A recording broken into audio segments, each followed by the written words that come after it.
Brian McClure and his son, 16-year-old Camden, are suing Camden's mother, Gay McClure, for the return of child support, the cost of car parts, and for stealing money from a savings account. Yeah, this is case number 292 on the calendar in the matter of McClure versus McClure. Fights have been sworn in, Judge. You may be seated. Why don't you sit down, young man? Mr. McClure, this is your former wife? Yes, Your Honor. And this is your son? Yes, Your Honor. That you had together? Correct. You have one child together? Yes, only one. And how long are you divorced, Mr. McClure? Approximately a year and a half. When you were divorced, where did your son live?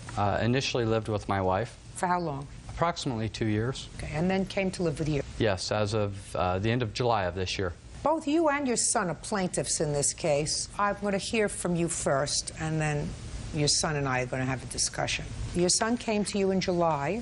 You were under a court order for support. The support order was for how much a month? $677 a month. Your suit claims that that money was taken out of your salary for the month that your son was with you, and so therefore you've overpaid child support. Correct, until we could get the paperwork in on the modified divorce order. Mrs. McClure, you do not deny the fact that he overpaid the $677 for that month. No, ma'am. So what's the issue? Why don't you return it? He had continually told me that I was to spend every single dime of child support on Camden. That's not true. Shh.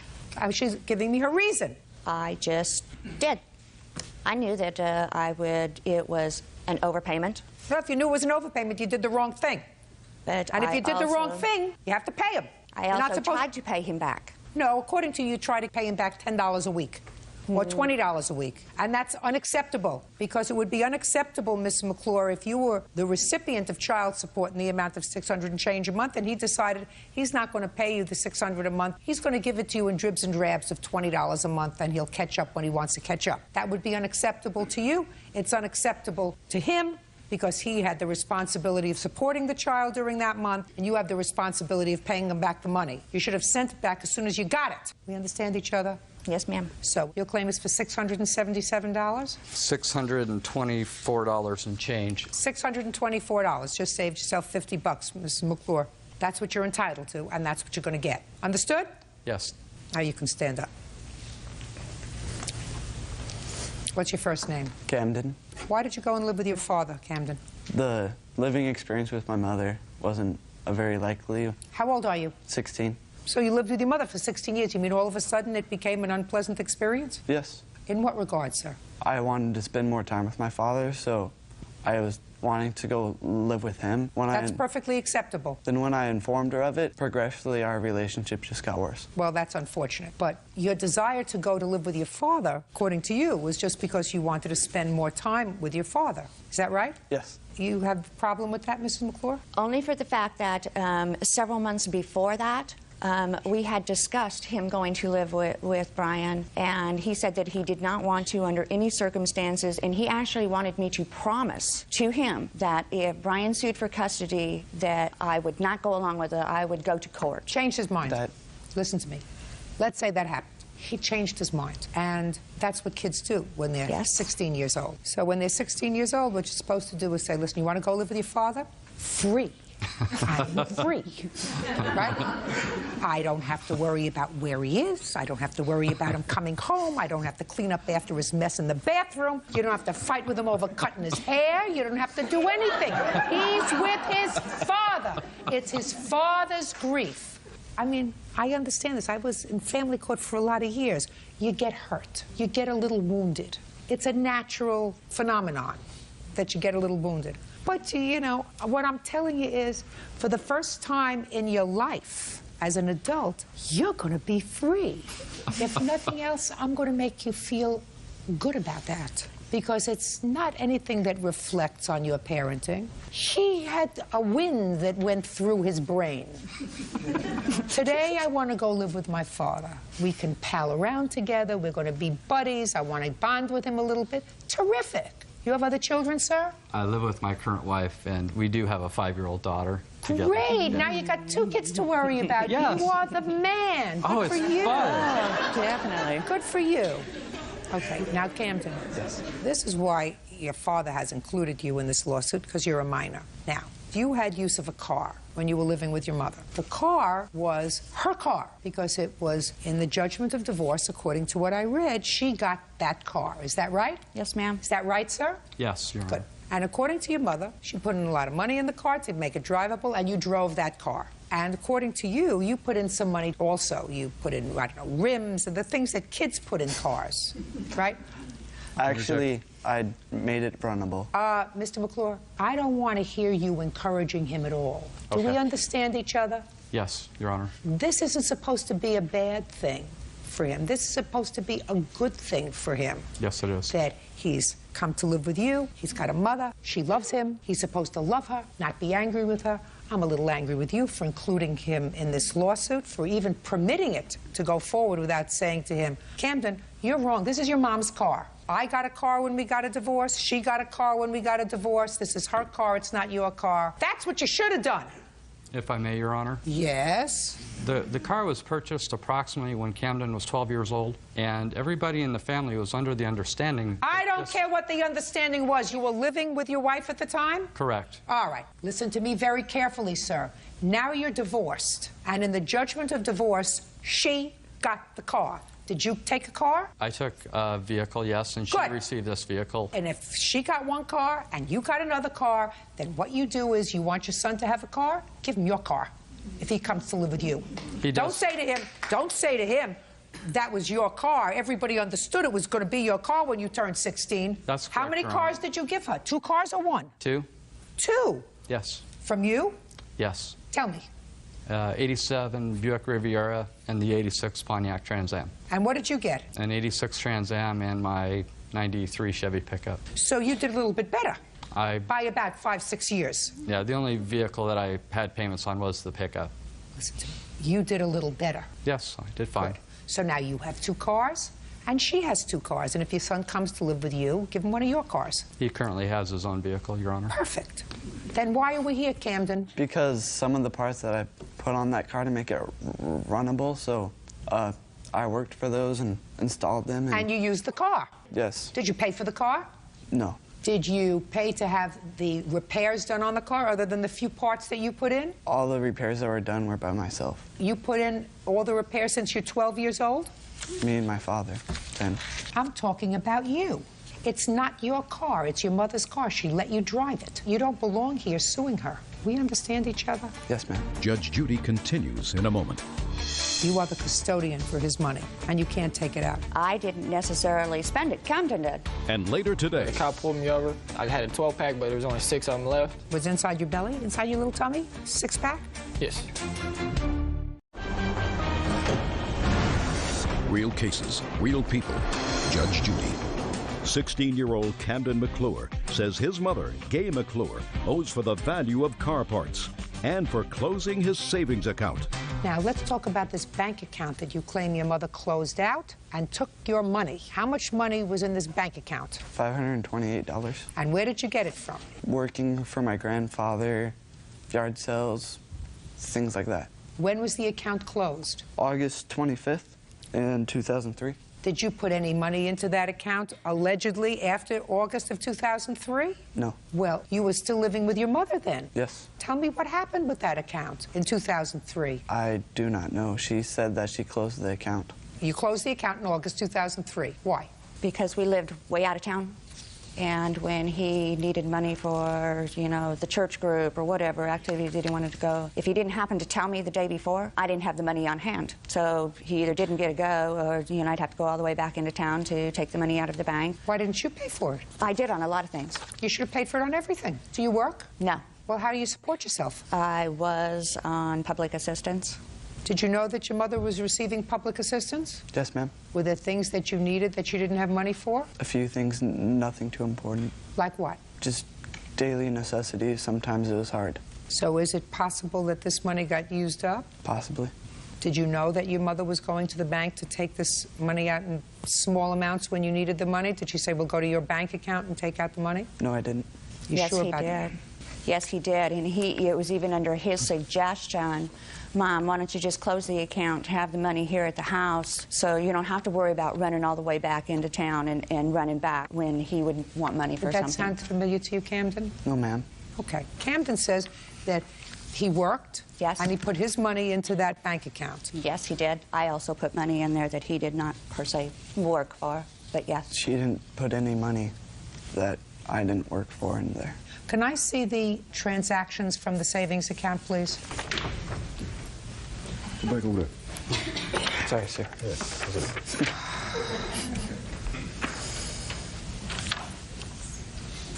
Okay. This money was originally opened with $300. The only money that was put in was $227 after your mother put it in. So, Camden, my question to you is it possible, sir, that that's the extent of the money that you put in this account, $227? That bank was opened here in Boise, and most of the money I made was when we still lived in Twin Falls. So that's why there's a $300 deposit. Well, that's the beginning balance. Yes. Okay. All right, Ms. McClure, let me tell you this. There's no question that this car is your car. I'm dismissing that part of your son's lawsuit that deals with that car. I do, however, think that he has a legitimate complaint with regard to the savings account that was in his name where he put his money. This is his money. You are the custodian for his money, and you can't take it out and spend it unless you're prepared to show me exactly what you spent it on. I didn't necessarily spend it. Camden did. All right. On your lawsuit, sir, I am awarding you the $528.85 for the money that's in the account. I hope that that satisfies you. I want you to be a smart boy. Thank you. Just because you decided to live with your father doesn't mean that you don't have a mother anymore. I've already explained to her that she should be the second happiest person in this room today because she has a little bit of freedom, and she should use that to get herself together, to get a job, to start taking care of herself, which she clearly hasn't done in a very long time. That's her responsibility. She doesn't have any children at home. She doesn't have any reason why she can't get a job and work. I have one. Well, it's been a long time Yes. coming.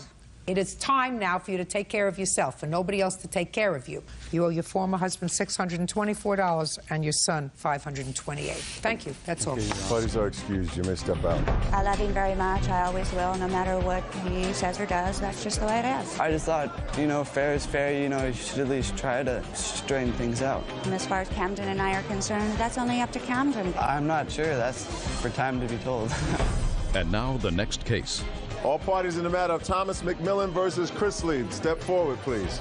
Tricia Thomas and her fiancé Wesley McMillan are suing former friend Billy Chrisley for causing them to be ticketed for the possession of marijuana. According to what I read, you were traveling in two cars, leaving Texas on your way to Arkansas because of Hurricane Rita. Yes, ma'am. You were traveling behind Miss Thomas. Yes, ma'am. In the car that you were traveling in was Mr. McMillan, one of Miss Thomas's children. Yes, ma'am. Miss Thomas was traveling in front of you, and in your car was another one of your children? Yes, ma'am. Mr. Chrisley, you were pulled over by the police Yes, ma'am. for tailgating. Yes, ma'am. What did the policeman say to you? Well, he pulled me over for tailgating. That's what he told me he pulled me over for. In what state were you when you In got Oklahoma. pulled? Oklahoma. We were on our way back. Go ahead. So he pulled us over. He asked me for my license, registration, all that for the car. And I told him I didn't have my license, and I just got the car, so I didn't have no insurance, no registration, no nothing on it, because I just got it. Well, what about your license? It was expired, and I still had to leave to go to Arkansas, and I just drove back, you know. Could we move on, please? What else did the police officer say to you? So he ran my record and everything else. Then he asked me if I had anything, and I told him yes. And so he went back to my... Well, you said yes, and he said, what? No, we just went back to my car. I gave him what I had. Well, what did you have? I just had maybe a joint and a half. Of marijuana? Yes, ma'am. Where did you have it? In my center console. Where'd you get it from? I brought it from home. Had you used it while you were in Arkansas? Yes, ma'am. And you only had a little bit left? Yes, ma'am. Anyway, so now, against that backdrop, Officer Byrd, the police officer gave him a ticket and also gave Mr. McMillan a ticket because under the laws in the state of Oklahoma, if there's marijuana or drugs in the car, everybody's responsible. So everybody gets a ticket. So Mr. McMillan got a ticket, and Miss Thomas over here had to pay the ticket, or else she was leaving Mr. McMillan in Oklahoma. And she wanted him home because it looks to me as if you're expecting. Yes, ma'am. How wonderful. Tricia Thomas and fiancé Wesley McMillan say former friend Billy Chrisley caused them to be cited for possession of marijuana. So, since you had to come up with this money because of his personal use of marijuana, you really feel as if he should take care of the ticket. Correct. I don't think I should because I already admitted up to my own stuff. But why is it his fault? Well, I don't see why the cop gave him a ticket for my stuff. I already gave it to him. Because that's the law in Oklahoma. I haven't seen that law, but I must assume in Oklahoma, if you are an adult and you are apprehended or stopped in a car and there is contraband, you know what that is? You know, bad stuff, yeah. Contraband? Yes, ma'am. Everybody in the car is responsible. Okay. That's the law. So your suggestion that he sue the cop really doesn't make sense. Now, if you said to me, look, he shared the marijuana with me, he smoked the marijuana in Arkansas, he knew it was there because we both used it together. Well, we did. Did you? Yes, ma'am. Where did you do that? While we were up there. In Arkansas? Yes, ma'am. Really? You sure? Yes, ma'am. Go ahead, Mr. McMillan. No, ma'am. No, ma'am. I've been clean from every drug and alcohol for over 6 months and still going. Well, sometimes there's a little bit of stress, Mr. McMillan, when you're escaping a hurricane. Nope. Because of the stress, he started smoking cigarettes again. That was it. Where were you in Arkansas, sir, when he was smoking this marijuana with you? We were at the person's house that we were staying at. We just walked around the woods. No, ma'am. The only time that me and Mr. Crisply ever took a walk, we went to the woods. There was nothing ever done. We ran down the side of a mountain and came back up, and that was it. Now, when was your license suspended? It was suspended in about, I think, 2002. For what? My dad gave me the keys to his truck so to give back to my mom. And when the cop pulled me over, they searched me, and all I had in there was, I had a 12-pack, but there was only 6 of them left. But when they searched the truck, they found a little baby roach that was in a film case that was in the truck, which I didn't know was there. More drugs and alcohol? Well, the alcohol was mine. Was inside your belly, inside your little tummy? 6-pack? Yes. So you lost your license because of drugs and alcohol? No, it was just the drugs. They didn't charge me with the alcohol. Just the drugs. How'd you come up with the $940 to pay your ticket? My ticket was $1,261. Well, how'd you come up with $1,261 I had to borrow it from my mom, and I'm still paying her back. They had to use their house note to pay for that fine. And by the time it added all up, it was $1,343. You want to know something? Yes, ma'am. I believe him. I believe that Mr. McMillan knew that he had marijuana. I didn't know he had it in the car. I know you didn't, but Mr. McMillan did, and I believe he used it with him. Now, that certainly would indicate to me that he bore some responsibility for this marijuana being in the car. So I suggest you get your money from him. And while the defendant acknowledges that this was his marijuana, everything else he's told me, I believe. He's not making up this stuff because he's certainly not making himself look too good, right? You understand that I don't think you look like a model citizen. Which I know I'm not. We know you're not. Yes, ma'am. But I believe you when you say that he was smoking marijuana with you in Arkansas. You are telling me the truth, aren't you, sir? I believe you. So that being the case, Mr. McMillan, you pay your own ticket, and I suggest you reimburse your fiancé for the ticket. You knew the stuff was there. You enjoyed it while you were in Arkansas. You got to pay the piper. Case dismissed. That's all. Parties are excused. You may step out.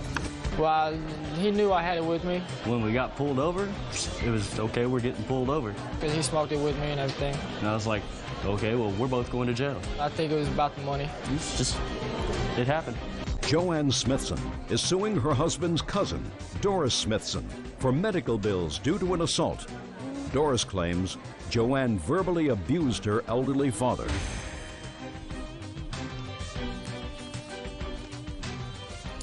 Yeah, this is case number 206 on the calendar in the matter of Smithson versus Smithson. Parties have been sworn in, Judge. You may be seated. Folks, have a seat. Ms. Smithson, you and the defendant are related to each other through marriage. Is that right? That's correct. And it is your claim that the defendant assaulted you.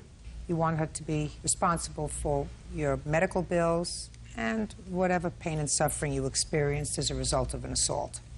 You say that the plaintiff was disrespectful to your father-in-law? To my father. To your father. And that what ensued as a result of her being disrespectful was really no more than a scuffle, and the plaintiff was not injured. That's Correct. your defense. You both live in the same town? Yes, ma'am. And what town is this? Bethesda, Paytonsville. Maryland? Tennessee. Franklin, Tennessee. And how long have you been a Smithson? 27 years. And you? All my life. It's my maiden name. Are there rich Smithsons and poor Smithsons? Yes, ma'am. That's what I gather from these papers. Yes, ma'am. Are you one of the rich Smithsons or Yes, one of the ma'am. poor Smithsons? I'm one of the richer Smithsons. And you? The poor Smithson. No, I got it.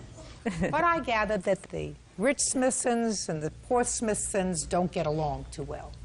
So I want you to tell me your first name. Doris Darnell Smithson. And your first name? Joanne. I'm going to ask if you would allow me to be a little less formal because, first of all, Smithson is a tongue twister. And second of all, I want to be able to differentiate between the two of you. So would you mind if I were a little less formal? Is that all right? All right, Doris, tell me what precipitated this problem? I want you to explain to me. Well, at the time, I really didn't know there was a problem. You know, there's always been harassment in the family ever since she's been in it, actually. But we've always got along with her because of my father's 92-year-old brother. Okay. Now, your father's brother Lives is with her father-in-law. Yes, ma'am. And it actually was me and her husband that actually had the argument. Okay. Just tell me what precipitated the argument. Okay, It was a sale of property. Yes, An estate sale. Estate sale. And it was the estate sale of your father-in-law who was selling off personal property. Yes, ma'am. Is that so far right? Yes, ma'am. Go ahead. Well, you know, I go up there in good nature. We talk good. I talked with Joanne. I talked with Sam Jr. about stuff that they still had to sell. And I asked them if they had any more of Mammy's stuff, you know, my grandmother's. And they said no. Then they were talking about a lamp that my father wanted. I have no idea about this oil lamp she's talking about. And I said, well, what kind of oil lamp is it he's wanting? And maybe I can get him one. And then Sam Jr. starts coming out discussing. Sam Jr. is her husband? Her husband. Okay. See, so this was really mine and Sam Jr.'s argument. Okay. You and her husband got into an argument. Me and her husband got in an argument. Over this missing oil lamp. Yeah. Keep going. Okay. So he starts just fussing and just really getting mad, and I'm just calm. I'm like, well, okay, that's fine. You know, you've always been the greedy one in the family, and he always has. He's always been different from all of us. What day was this, Doris? Our fight was April the 16th, so it was the Saturday before that. It was the 10th. 10th of April. That was a week before this altercation that you had with Joanne. Yes, ma'am. You Go know, ahead. so I left, and when I get home, he had called and said that my father went to their sale and left his lounge chairs. Him and my mother left their lounge chairs there. Did they purchase these chairs? No, it was their chairs that they gave took them to sit in at the auction. So the next day, my father goes up there to get these chairs, and she clobbers him, just literally clobbers him. Okay. Would you step up, please, sir? Your last name is? Smithson. Mr. Smithson, tell me what happened when you went to get your chairs. When we didn't get the chair, it was on a Sunday. So I called Joanne and I asked, I said, we left 2 chairs up there. Did somebody get them or they're still there? She said, they're sitting out there in front of the barn. So I said, I'll be up there in the morning, which had been Monday morning, so I'll be up there around 9:30 or 10 to get them. She said, that'd be fine. So about 9:30, I went up there. I stopped right in front of the trailer at the parking place. And when I got out, my brother was sitting on the porch. And she come out, and that's when she started shaking her finger at me, cussing. And my brother got up. What did she say to you? She called me SB's, MF, you name it, she called it. But she had locked his chairs up in her trunk and wasn't going to let him have him. You're going to listen to me. You tell Darnell. You listen to me. You weren't listening to me. Doris, you weren't there. And your father is doing just fine. But finally, she come off my porch, and I said, Joanne, where my chair at? She said, well, you gonna listen to me first. I said, no, I didn't come up here to argue with you. I said, I come get my chairs. So finally, she got the chairs out of the car and rammed them up again and said, add you these chairs. She said, let me tell you some others. We got the lamp, but the only way you get it be busted over your D head. And she said they're married, but Sam Jr. tell everybody they ain't married. So I don't know. Well, that's not for me to figure out right now. Yeah. Thank you, Mr. Smithson. Thank you, may Your have Honor. a seat. What did you yell at him about? I did. Joanne, yes, you did. You did. I know you did. You know, I know you did. because I can tell when people are telling me the truth, and he's told me the truth. What were you yelling at him about? I didn't yell at him, Your Honor. He came up to the front porch. That's when I went outside. And then I said, I've got something I need to talk to you about. And I said, I don't want to hear any more about this oil lamp. Did you put the chairs in the trunk of your car? Yes, I did. Why? Because I was afraid that with these type of people we're dealing with, they could have said we stole them or anything. Listen, do you understand what I mean when I say to you that I can tell when people are lying to me, Miss Smithson? Yes, ma'am. Okay.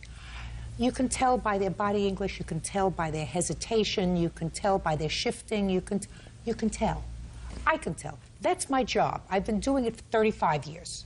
So I can tell that you just made up a story. You were terribly disrespectful to him. There was no reason for you to put his chairs in the trunk of your car. Absolutely none. Judge Judy continues in a moment. Darnell comes behind my car and opens up the door, and after that, I don't remember the hit. And later today, You're told that your daughter's lungs are bleeding because of this bird, and you keep the bird November, December, January, February, March, April, May. Where is your head? real cases, real people. Judge Judy. Joanne Smithson claims her husband's cousin, Doris Smithson, attacked her, slamming her face into the dashboard of a car. Doris claims Joanne is the family troublemaker. Now who are you? Amber. You're the one with the oil lamp. No. Where is the oil lamp? Well, the oil lamp that they're talking about, I have no idea what oil lamp they're talking about. Well, let's say any oil lamp, Amber. Let's start with any oil lamp, and I want you to be very clear on this, my dear. Okay. I can tell when your mother's lying, and I can tell when you're lying. Well. So, let's get to this. Do you live at home? No, I don't. You live in your own place? Yes, I do. Do you have an oil lamp in your place? No, I don't. Any oil lamp? No, I have no. Have you ever seen an oil lamp in your mother and father's house? I've seen several oil lamps. How many? 10, 12, maybe. Oh, okay. Do you know of any ones that you've seen in your mother and father's home that belonged to your grandmother? I wouldn't know if it belonged to her or not. So what you're telling me is you know nothing about the oil lamp. All right. Now you can have a seat. You're very lucky. Where's his oil lamp? This oil lamp does not exist. Fine. Now, I've already made a decision that you behaved badly with Mr. Smithson. That does not excuse an assault if one took place. Doris, you have to understand that. Too. So now, Joanne, I want you to tell me what happened on the 16th of April when you were getting some gas. Okay. My husband and I went to a local market, Bethesda Market. I was sitting in my car, seatbelt on. My husband went inside to get us a cold drink because we was on our way to the flea market. Darnell comes behind my car and opens up the door. The passenger door? Yes. And I looked up, and it was Darnell. And after that, I don't remember the hit. There's several things I remember, some things I don't remember. Do you have photographs of your injuries? I have a diagram, photograph from the emergency room. The answer is you do not have photographs. No. You have medical records. Right. Good, I'll see the medical records.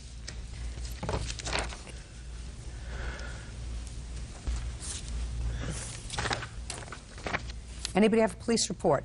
Yes, ma'am, I do. I'd like to see it, please. I've got two. The day of the assault and also the revenge assault against me over the lamp that I was cleared of. What? The same day, she and her father took out a revenge warrant against me over a lamp. I never heard of a revenge warrant. Well, it is. No, okay. there's no such thing as a revenge warrant. Then what is They it? filed a complaint against you. Okay. The same day the assault happened.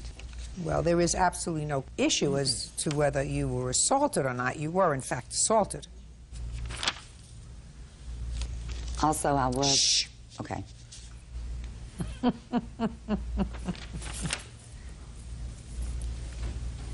Mr. Smithson. Yes, ma'am. Step up here, sir. You filed a complaint with the police. I did not. Well, your daughter did.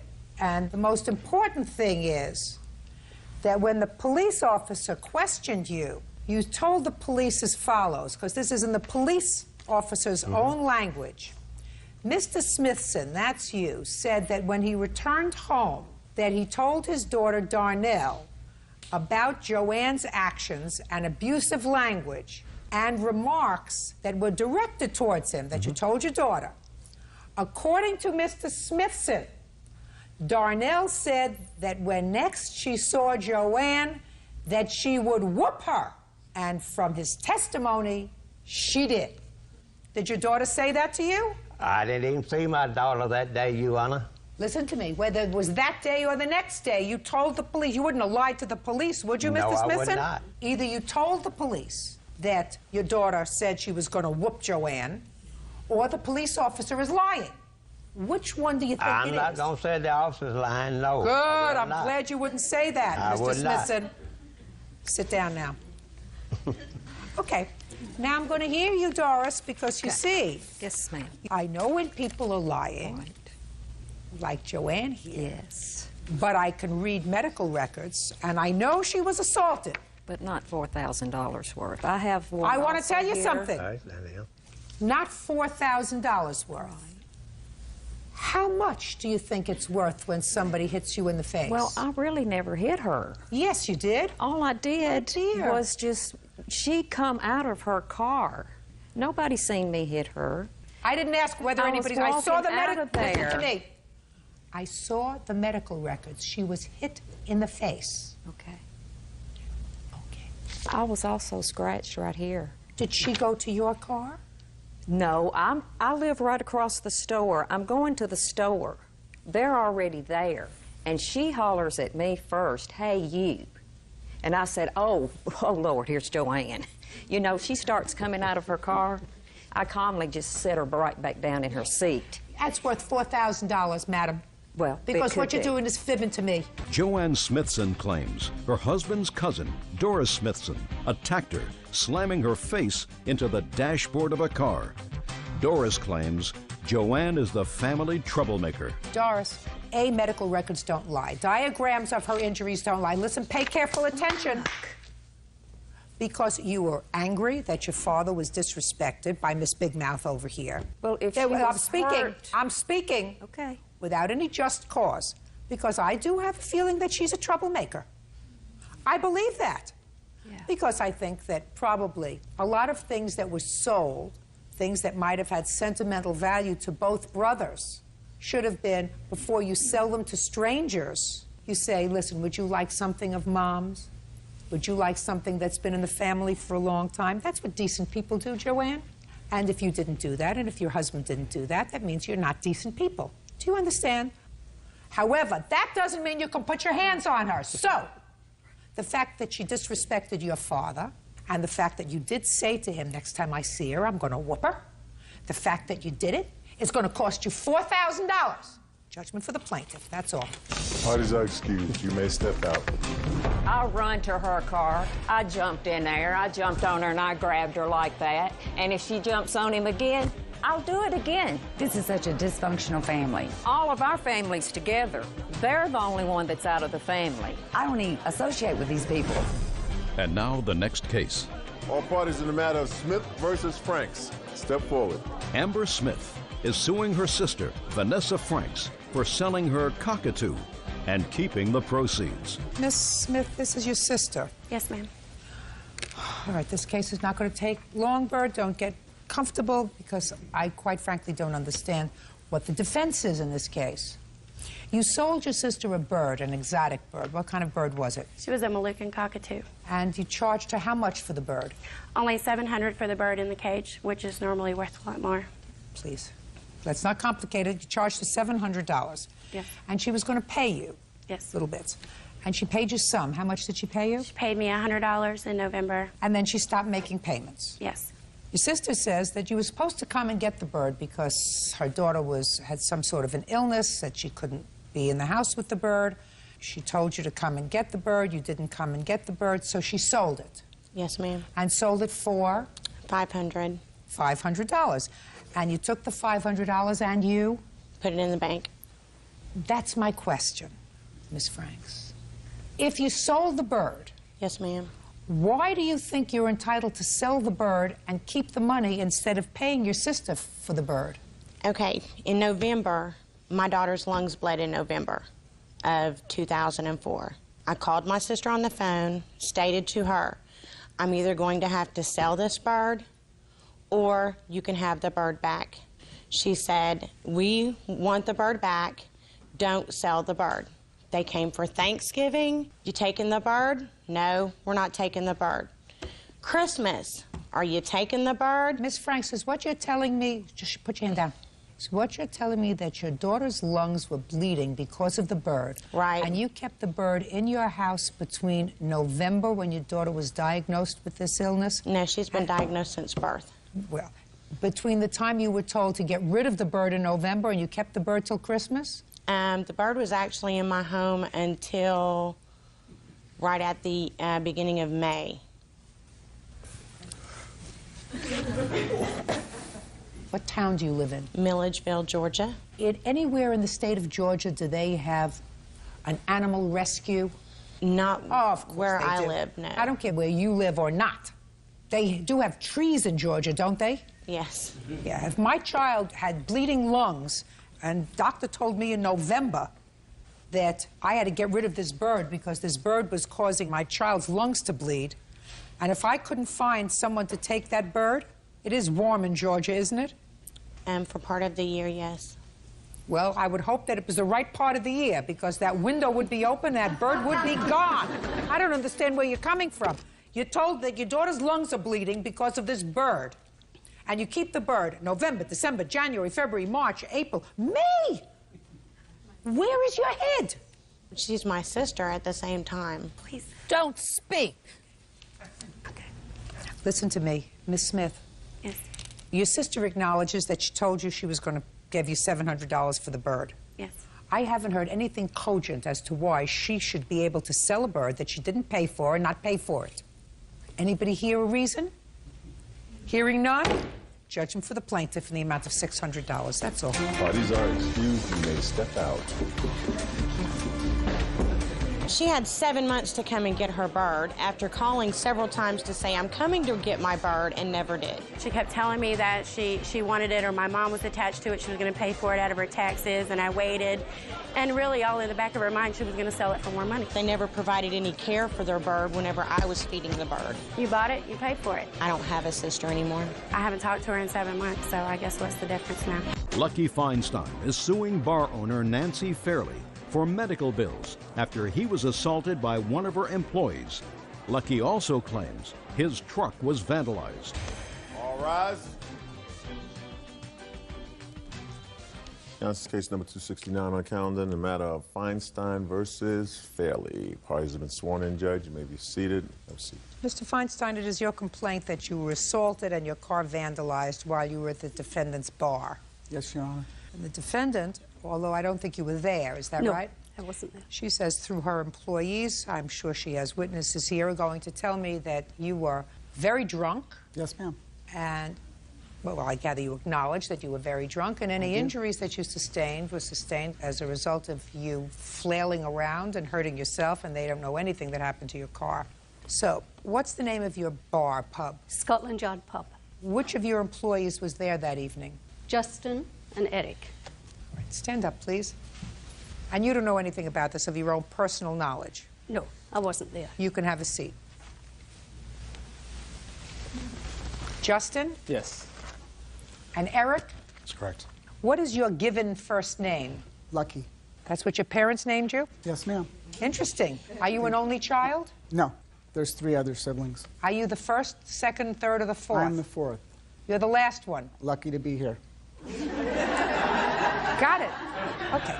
When did this incident happen at the pub? The 22nd of what? First, we got to get the date. Questions get harder, Lucky. 7/22, I believe it was. Had you been to this pub before? Only a couple times before this. Immediately prior to the 22nd of July, when had you been to the pub? Maybe a week before that. So sometime the 15th, 16th. Yeah. Prior to that, when had you been to the club? Maybe a month previous to that one. Never had any trouble there? Never, no. You have a drinking problem? No, not necessarily. Yeah, I like to drink, but I don't consider myself having a problem with it, no. Well, according to you, Lucky, on the 22nd of July of 2005, you were drunk. Yes, ma'am. If I had to place a wager, I would say you have at least a minor problem with alcohol. I would agree with that, yes. Who do you live with? I live with my parents. They still think they're lucky? I help them. I think that they do, yes, because I help them out. So tell me what happened on the 22nd, Lucky. Okay, in the afternoon, I was at my friend's restaurant, which is a couple doors down from theirs. What were you doing there? I was eating pizza. They have a pizza place. I've been going there for the past 25 years. And I decided to go next door, and I was advised to never ever go into that place because I would end up in trouble there, because there's always trouble over there. I went over there and ended up there a lot longer than I anticipated. I had way more drinks than I, wanted to have, but I was having a good time, so I kept on. How were you having a good time? Well, I was shooting pool, and I was talking to people, and I was buying several people drinks. Then approximately 10 o'clock, 10:30 at night, I made the mistake. What time did you arrive there? Oh, maybe 3 o'clock in the afternoon, and I had maybe 12 beers there or something like that. I was out of control, I admit that, but I didn't cause any problems. I wasn't obnoxious. When you say you were out of control, Lucky, well, drinking-wise. Tell me what you mean. Drinking-wise, I overdid it drinking-wise, and I knew that I was drunk and I wasn't about to drive out of there, to leave, I was going to call a taxi, and I went into the bathroom. That was the mistake I made because the bouncer was in there. No words were exchanged. I looked at him, and the next thing I know, I was out unconscious. And then I found myself in the parking lot, left for dead. When I came to, first thing I saw was him again. Which one? This guy here in the black shirt. That would be Eric. I asked him for help, realizing that my wallet was missing, and if I could go back in the bathroom to see if my wallet was in there. He said, "No, you're drunk. Get out of here." And then he said the police are coming too. So I said, well, okay, well, I would like to wait for the police and talk to them. The police came, and they just told me that I need to go home too. Call a taxi, do whatever, go home. You have a police report? Yes, I do. Yes, I'd ma'am. like to see it. Go ahead. I went over to my truck, my tailgate, and sat there. A couple women came over and were sitting next to me, assuring me everything's going to be okay. A couple minutes go by, and the police come back again, which I was not causing any more problems, that's for sure. Well, somebody called them. They were called again. But they weren't called by you. No, ma'am. So they were called by somebody about your behavior. But I wasn't doing anything. That's not my question. I said they were called by somebody about your behavior. They were called a second time. Oh, okay. Well, this isn't the police report about their call. This is a police report that you made that said that somebody punched you in the mouth and took your property. There has to be a police report of when they responded to their calls. You did call the police, didn't you? I called the first time. Who called the second time? One of the customers that was out in the parking lot. You have a copy of that police report? No, I do not. Okay. So go ahead. Okay, so then the police came for the second time, and they said, we're going to take you home. We're going to give you a taxi ride home. And they put me in handcuffs, which is very embarrassing to me to be put in handcuffs like I'm being arrested. At that point, I realized that I needed to go to the hospital. My face was puffing up, my back of my head, I was dizzy. So they said, would you like an ambulance? I said, yes, I would very much like an ambulance. I went to the hospital, they sewed my lip up, and then I walked back towards my vehicle, which is several miles away from there. And it was about 2:30 in the morning at that time. I realized that my truck was vandalized. My windshield was busted. My car was keyed around the sides of my car. My tailpipes were kicked down to the ground. And at that point, I realized that I better not say anything to them. And so there was a taxi out in the parking lot, and I was taken home. The very next morning, I went back there, and I talked to the owner, Patrick Sirely, and asked him if he would mind paying my hospital bill because I was beaten up in his establishment. But you don't know who beat you up. I'm not clear on that, but all I know is I saw him, and then I was out cold. And then I found myself in the parking lot coming to, and then I saw him again, at my feet, basically. Or I was at his feet. So who's going to start? I'll start. Okay, take your hands out of your pockets and start. When I got to work that night at 7, he came up to order another beer about a half hour into my shift, and I noticed that he was intoxicated, so I refused to serve him, and he went haywire and slammed his fist down on the bar. Put your hand down, sir. Called me a name that I don't think I can say. He started ripping up $100 bills in front of everyone from his wallet. Nobody laid a finger on him inside the bar. I didn't want to get into a physical altercation with him, so I waited till our doorman got on at 9. Finally, when he was put outside of the bar, he kept charging Eric, trying to bust his way back in. I went out to see what was going on. He threatened to get a gun from his truck and kill me and Eric and everybody else in the parking lot. Began kicking his own truck, pounding his head into his own truck, and punching into his own truck and other people's cars in the parking lot. At one point, you know, he like knelt down in front of Eric, took off his shirt, and said, just kill me right now, just kill me right now. And that's what it seemed like it was going to get to a point where I needed to call the police, because people were very angry that he was... Is that when you called the police the first time? Yes. Judge Judy continues in a moment. If you drank too much, it's your fault. Nobody got you down there with a funnel and filled your stomach full of beer. You managed to do that all by yourself. And later today... You think you have an obligation to support your daughter? He never asked for support, or I would have given it to him. Why does he have to ask? Real cases, real people. Judge Judy. Lucky Feinstein says during a night of drinking, he was assaulted by bar doorman Eric Galan. Eric and his co-worker Justin Murphy claim Lucky was out of control drunk. Okay, Eric, you got on about 9 o'clock? Yeah, about 9 o'clock, and it wasn't too long until Justin called me over. And I tell Lucky that he was done for the evening, he needed to go someplace else. He asked why. He said, I told him that, you know, you were giving a problem to our bartender. Come back some other night, I'll buy you a beer, and, you know, that'll be the end of it. He got upset and irate, said that he had a gun in his truck, and he was going to start shooting the place up. One of the customers that was sitting outside got upset by that. They started having a yelling match. I got involved. I separated the two. And he continued to threaten people that were around. He said, I was going to come back and get you, shoot you, shoot you. And that's when he tried to bully his way through me. And as soon as he touched me, I just put him to the ground and held him down. When you say you put him to the ground, how did you put him to the ground, Eric? Tripped his leg and put him on his back, one hand on his chest, one hand holding his arm. I said he needed to calm down. As soon as I let go of his arm, he swung on me. And, you know, I just knocked it out of the way and held him down again. And Justin was outside and said, do I need to call the cops? I said, yes, please call the police officers. I got off of Lucky, went inside to make sure the cops were coming. Came back outside like after a minute or two, and Lucky was already laid up against the wall at the pizzeria. Now, I didn't talk to Lucky at all in the bathroom. I don't know where that came from. So after he was laid out, he woke up like a couple minutes later, and he asked me who knocked him out. I had no idea who did it. And then he started accusing me that I stole his wallet. Did you find his wallet in the pub? Did you find your wallet subsequently? No, Your Honor, I didn't. You know, the police officers came. They spoke with him. They spoke with me. They said they needed to take another call, but he was going to leave the area. He was walking down the alley. As soon as the cops were out of sight, he came back and continued to talk to some other person who wasn't even there that night. Where were you when you observed this? Standing at the door. You remember any of that, sir? No, ma'am. I never left that parking lot.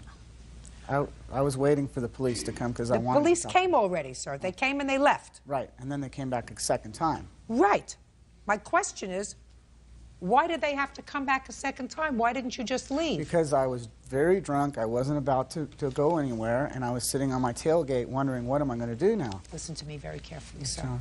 When you're very drunk, it's very, very difficult for a court to make a judgment as to the veracity, the truthfulness of what you testify to, and to give any credence to what you testify to. You are asking me to believe you above two people who were working that evening, sober that evening, have a clear recollection, at least according to them, of what transpired that evening, as opposed to believing you, who was so drunk they didn't know on which pole they were at. Ma'am, I'm saying that they're lying about this whole thing, that he's saying that he didn't give me any more drinks after 7 o'clock at night. I was in there drinking heavily. I was having beer after beer, and they gave me way, way too many beers, in my opinion. I don't think that How that's old right. Are you? I'm 41. So is this what your complaint is, sir, that the bar overserved you? Yes, ma'am, one thing. But I don't think that that should happen. Eric, we started this case by my saying to you, do you have a drinking problem? And you said to me, I don't think so. Maybe a little. That's like being a little bit pregnant. You never have a little bit of a drinking problem, Lucky. Now, if you were 18 years old, I would say, I'm going to nail them, because a bar should know that a kid comes in and you don't serve a kid more alcohol than they can consume. When you're 41 years old, you're supposed to know how much alcohol you can consume and still have your wits about you. And according to you, you were warned, don't go in there. There's always trouble in that bar. But when you were at this place twice before, according to you, had no trouble. So they clearly didn't have it in for you for any reason. I believe that they do have it in for me. Explain that to me. Because mainly there's just Mexicans in there, and they always call me white boy. Lucky.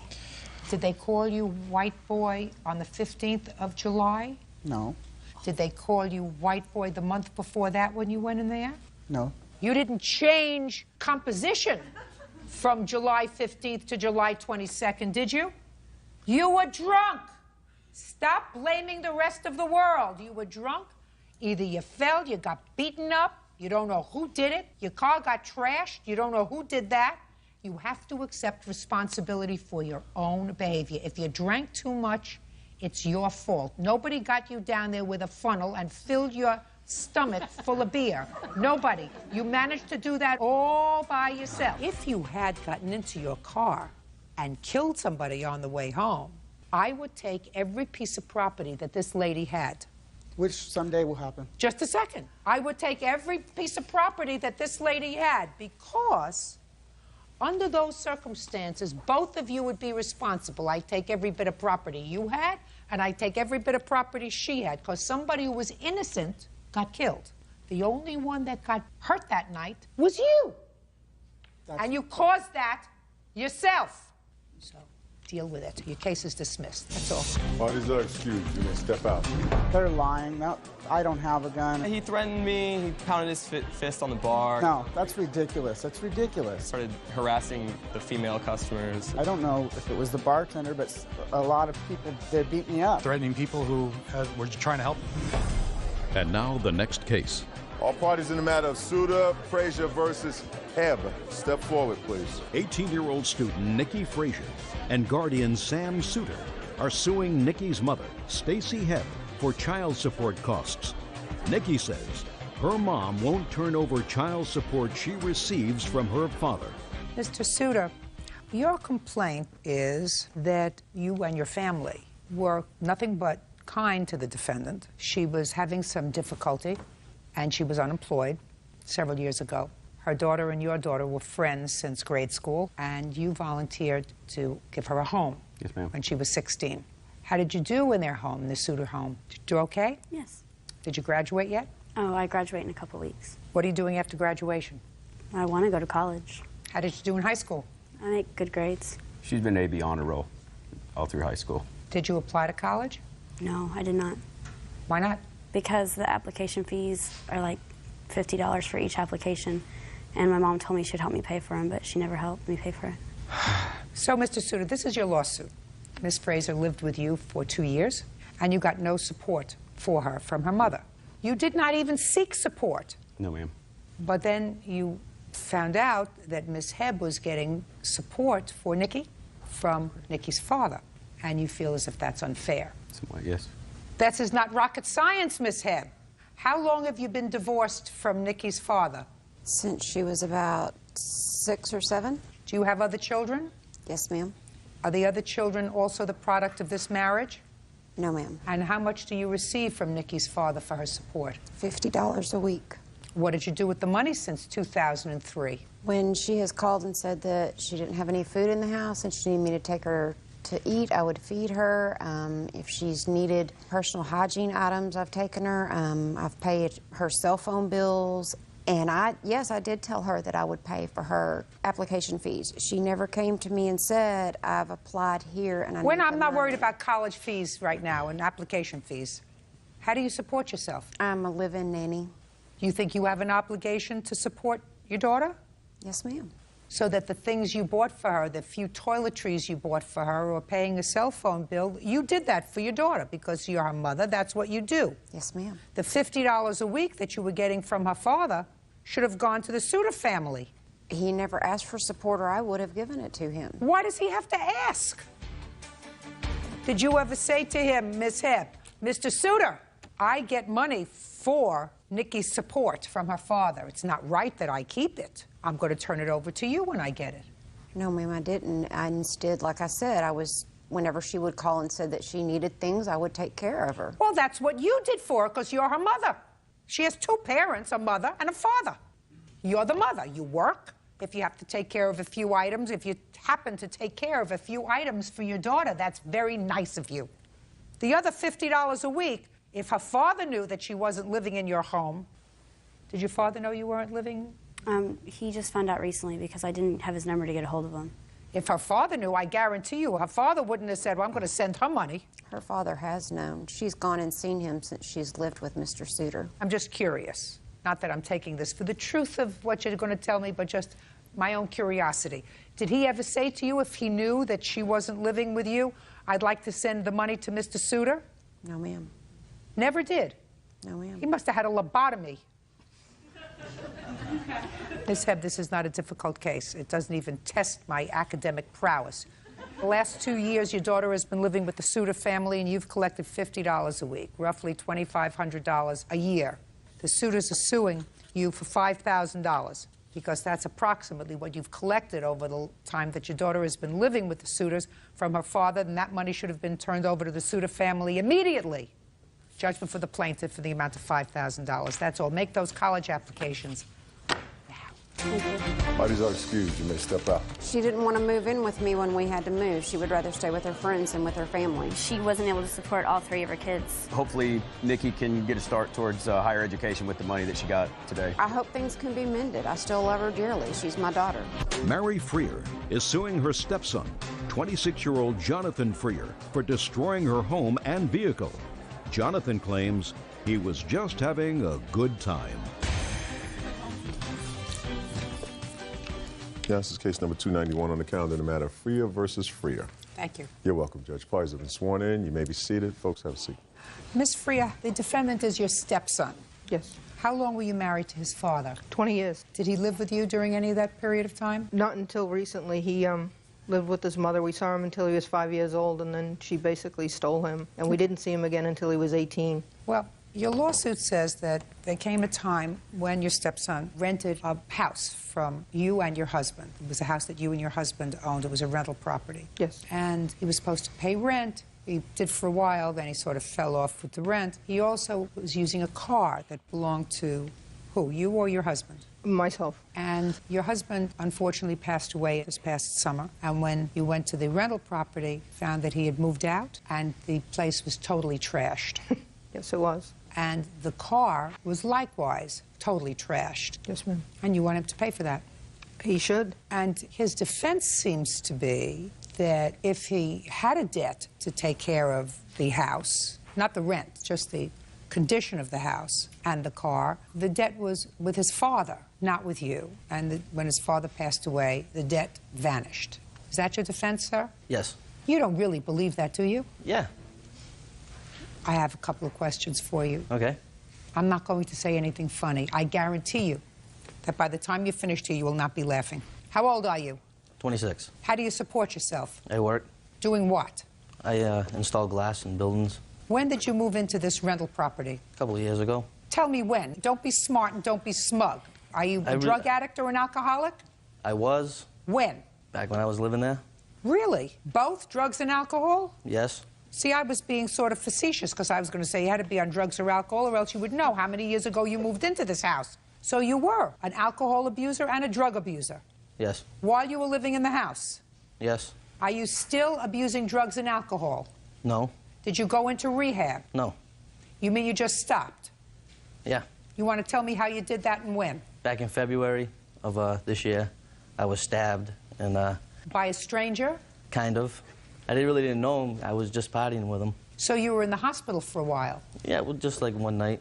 It wasn't really that bad. It was stabbed in the back. It just like punctured my lung, just a little. And? And after that, my dad had a stroke and stuff, so I just kind of figured I need to start changing my life. Well, that's a very good thing that you figured you had what we call in the trade an epiphany, a life-altering experience, a wake-up call, right? Yeah, you could say that. Don't be smart with me. I don't think you're cute. Now, if you have what we call an epiphany, a mind and a life-altering experience, that usually says you want to start doing the right thing. Is that right? Yeah. Try yes. Yes. And when you were living in this rental property, you'd stop paying rent because you were putting up your nose or in your veins or whatever you were earning, so you stopped paying rent, correct? Correct. And you stopped paying for the care of this car, correct? Correct. Then you had this experience. Don't you think that you should go back to your old life and say, I have to make certain amends for things that I did, like trashing this house? No. Why not? My dad never really had a problem with it. I mean, they knew I was partying there. They knew I was drinking. They knew I was partying. They knew I had friends coming over. Can I see pictures of the house, please? Yes, Your Honor.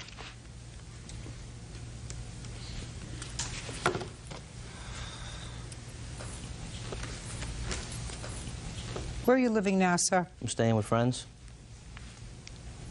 What did I ask you that was funny? Nothing. Why would you trash a house like this, sir? Just having a good time.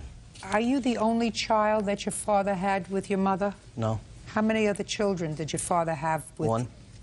Where is that child? He kind of stays with my mom. Does he stay with your mother because he takes care of her? No. She takes care of him? Well, he stays in one of her apartments. I really don't talk to them that much. Why not? I really don't like my mom too much. Did you like your father? Yeah. Yes. Did you respect your father? Yes, I did. No, you didn't. Well... And you don't respect him now. Did I wipe the smile off your face? You don't respect him now because if you respected him, you wouldn't have done this to his property. And if the excuse was that you were using drugs and alcohol and therefore you were not in control of yourself, that's not an excuse. That's a reason that you would allow you and your friends to do this to his property. But now you've sobered up. So I don't think that you respect your father or his memory, sir. Yeah, but because if you did, then you would say, this property belonged to, at least in part, my father, and I'm disrespecting his memory by leaving it like a pig pen. I'm disrespecting who he was and how nice he was to me by saying to me, listen, we'll give you a home. You don't like your mother. Maybe she's a problem, but I want you to feel as if you have a home with us. Here's a place for you to live, and you take it and trash it. But then you get clean and sober, and you don't fix it. And there's no excuse for that if you want to do the right thing and turn your life around, Mr. Frere. We understand each other? Yes. We're not laughing anymore, are we? No. Judge Judy continues in a moment. His life-altering experience didn't alter the way he thinks. I'm telling you, for your own protection, keep your distance. Bad news. And later today... And I told him that I was supposed to meet this woman to give her her backpack. Would it be all right if I left it with him? He was... You hear those groans? He was a staff member. Real cases, real people. Judge Judy. Mary Freer says stepson Jonathan Freer owes for destroying her home and her car. Jonathan says his actions were a result of his drug addiction. I see the estimates of what it's going to take to clean up this place. I doubt whether the jurisdiction of my court would cover it.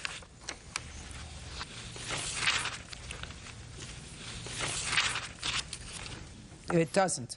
All right, now tell me quickly about the car. He didn't have a vehicle, so I let him use my vehicle. And when I found out he left, we went to the house and the car was in the driveway. How did you find out that he moved out? He told my daughter. My daughter speaks with her brother still, and he told my daughter that he was going to move out. She's the one who informed me that he was gone. Did you need to hear that from her? No, I'm just going to give you some advice. You too. When somebody is a drug abuser, and he acknowledges that he was a drug abuser, and unless they take care of it, it's not going to go away. And his life-altering experience didn't, from what I'm hearing, alter the way he thinks. So you look like two nice young people. Keep your distance. I know you're looking like this. I'm telling you, for your own protection, keep your distance. Bad news. Okay. Can I see pictures of the car, please?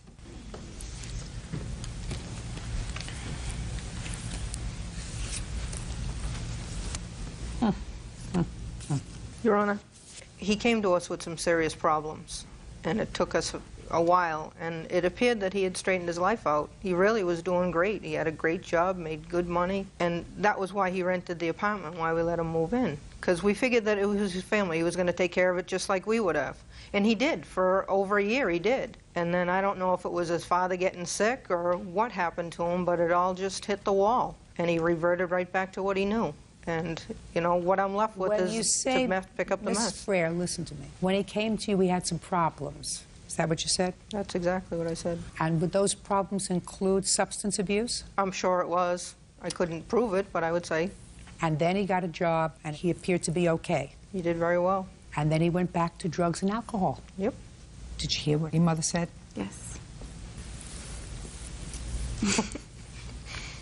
Unless you take care of it once and for all, it's like an enemy that you wound over your shoulder. If you wound an enemy, that enemy can always come back to hurt you, right? Mm-hmm. That's drugs. You have to get rid of it. And he's not smart enough to get rid of it on his own. And he's never gone anywhere to help him get rid of it. So he's always going to go back to it. And he's going to suck you in if you let him. You understand? Yes. Good. So I'm glad you're working, sir. Good. And if I haven't been able to help you, that's too bad. Judgment for the plaintiff in the amount of $5,000. That's all. Thank you. Thank you. Parties are excused. You may step out. When I did confront him, it turned into, you know, I owe the money to my dad, not you. I guess it's about, you know, doing the right thing, but I think it's more about money. I'm kind of torn in the middle because I do love my brother, but I know maybe he shouldn't have done the things he did. I hope we can get by it. I hope we can get past it because I miss him. Maybe someday, but not right now. And now the next case. All parties in the matter of Blount versus Ale. Step forward, please. 26-year-old Sarah Blount is suing her former friend, Felicia Ale, for losing her backpack. Sarah claims Felicia gave the backpack to a stranger.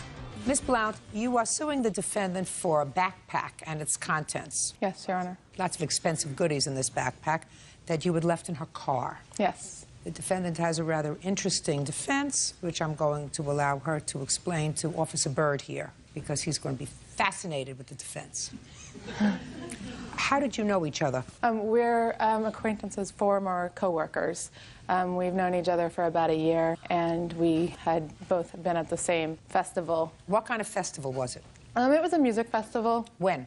It was the weekend ending on Sunday, June 26th. What were you doing there? I was working. I have a second job. I was working for the brewery there, and so I had been working every day and camping at night. And the defendant, what were you doing there? I was working for the promoter of the festival. I've worked for him for the past 3 years. I'm in charge of ticket sales, handling cash for the festival. Good. So you saw each other there during the weekend, and yes. According to what I read in your complaint, Ms. Blount, the defendant was going to give you a ride home. Yes, she had offered on the last day on Sunday. She said, "How are you getting home?" I said, "I'm not sure yet." I knew. Where do you live? We both live in Portland. Maybe 45-minute drive from where the festival was held. Yes. Okay. So she said, "How are you going to get home?" Yes, and she said, "I'll give you a ride home.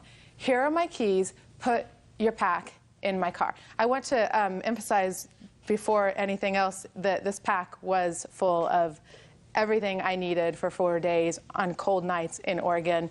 I work at a camping outdoor store. It wasn't cheap, shoddy merchandise. It was very nice. It was several of the items were brand new. Okay. A little while later, it started raining. Felicia approached me, said, "You know what? I'm going to go home a little early. I can't give you a ride home." So I said, "Well, let me go get my pack out of your car now." She goes, "Oh, don't worry about it. At 5:30, we will meet." We made plans to meet on the road where the road forks on her way out en route to the exit. And what time were you going to leave? I was working that evening, so I wasn't leaving until later in the evening. Okay, you were going to leave at 5:30. I had approached Sarah in the beer garden where she was working and said that it was raining and I wasn't going to stay until the festival was over. So you were leaving early. You were so I was going to leave early. So I asked her what would be a good time to meet. We both agreed that 5:30 would be a good time. That was a few hours before the meeting time is when I had approached her. Fine. So what happened? So she said, "Let's meet where the road forks and we'll meet at my car. If I'm not there, go up to the parking lot," which I knew where that was because I had gone to put my pack in her car at the parking lot. So at 5:30 on the dot, I stopped what I was doing and I went to the road. I couldn't find her. I couldn't see where she was, so I went up to the parking lot. I couldn't see her car there. I'm looking for her car, which is a station wagon. It's a white wagon. I look up and down. I walk up and down the road for approximately 15 minutes, thinking, you know what? I have to get back to work. I don't see her.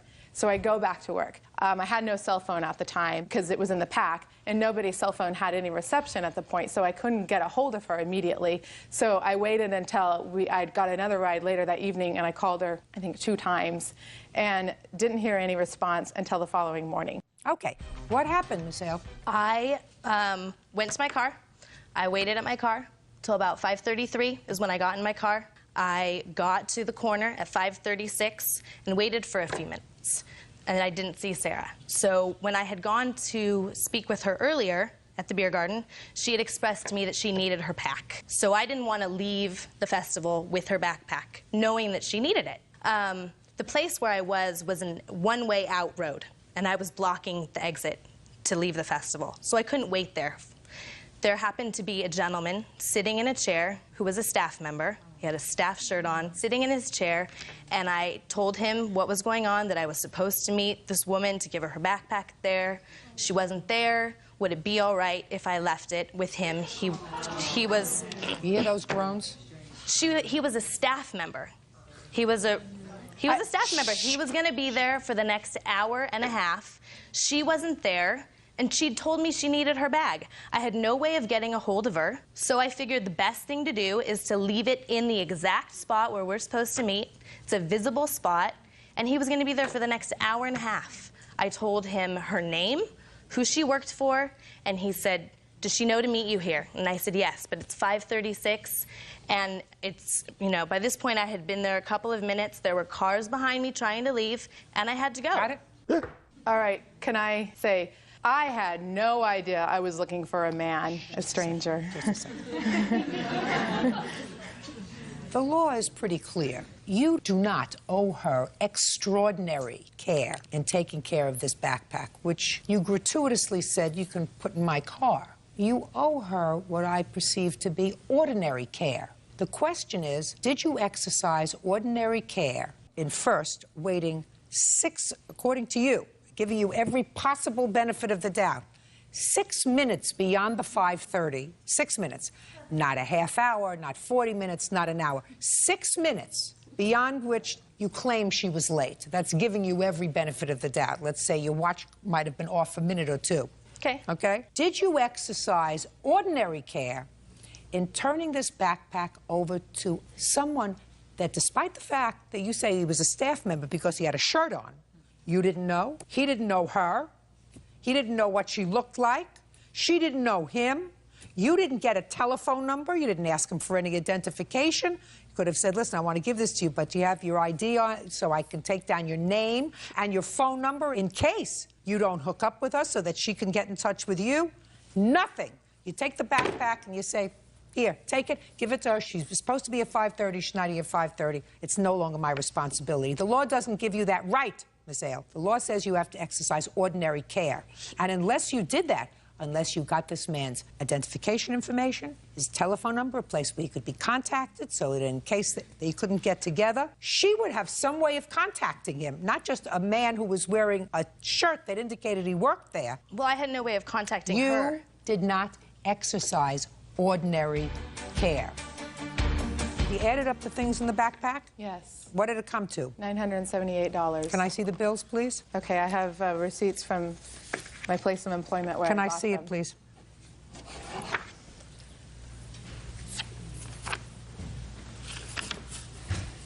Your Honor, may I say something? Yes.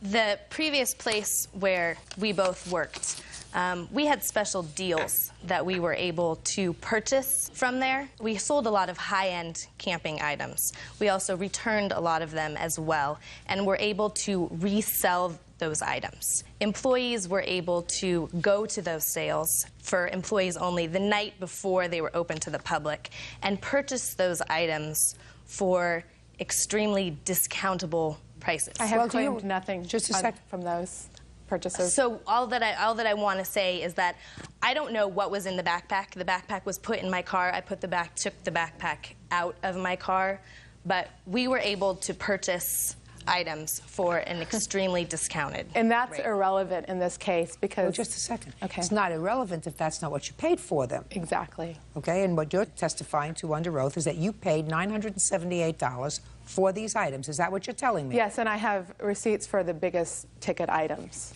Judgment for the plaintiff for the amount of $978. That's all. Parties are excused. You may step out. I was acting in what I thought was the best judgment. Anybody would think that that was an indecent thing to do. I had no way of getting a hold of Sarah. I did what I thought was best. Most of the people I call friends would never, ever in a million years do this. Don't do favors for people. But I'm really glad that she ruled in my favor because, you know, right is right. 26-year-old student Bobby Pinchuk is suing fellow motorist, student Charles Azure, for an accident caused by his road rage. Charles says it was Bobby who was driving recklessly. He is countersuing for his injuries.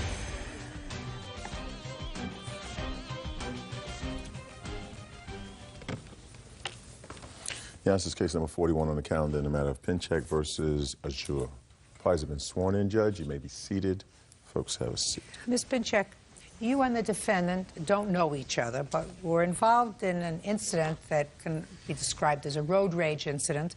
It is your claim that Mr. Azure caused this accident, which damaged your car. He says it was you who caused the accident. He said that you hit him in the rear. He is counterclaiming because he alleges that because of your conduct, he was forced to drop out of school, to have his education delayed, and he has a counterclaim. When did this incident happen, Ms. Pinchuk?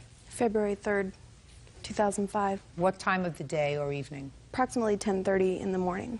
And where were you going? I was on my way to work. Where do you work? Sacred Heart Medical Building. What kind of a car were you driving? Honda Civic, 97. What kind of car were you driving? I was driving a 87 Toyota Corolla. Where were you going? I was going home. I was leaving school. You had been in school that morning? Yeah, I just got out at 10:20, and I was on my way home.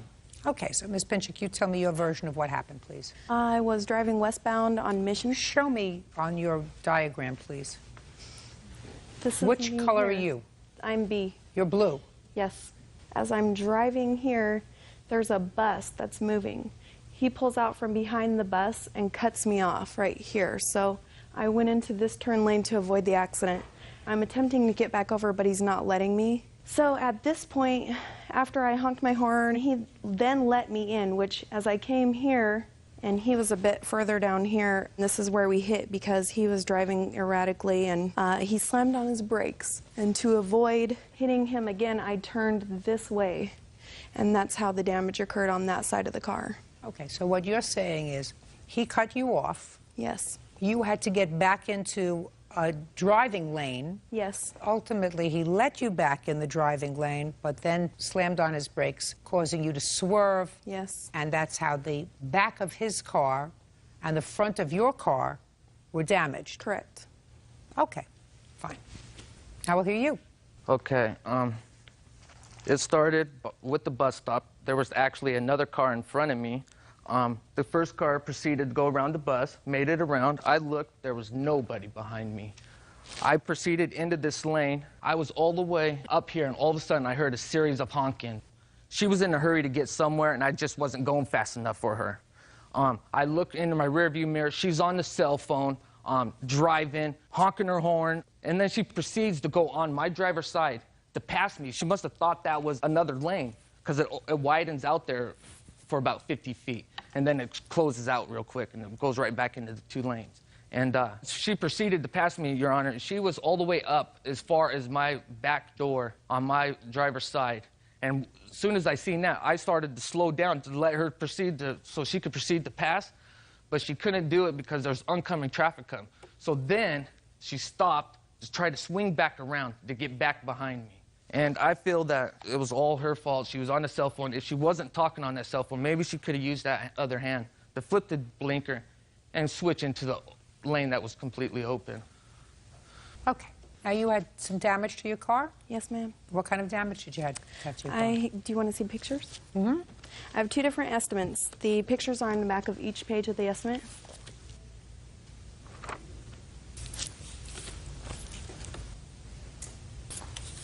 What happened when the police arrived? One officer talked to me, and I told him the story, and basically he wrote out the report, and that was it. He said that he attempted to contact my witness. Do you have a police report? Yes, I do. Can I see it, please?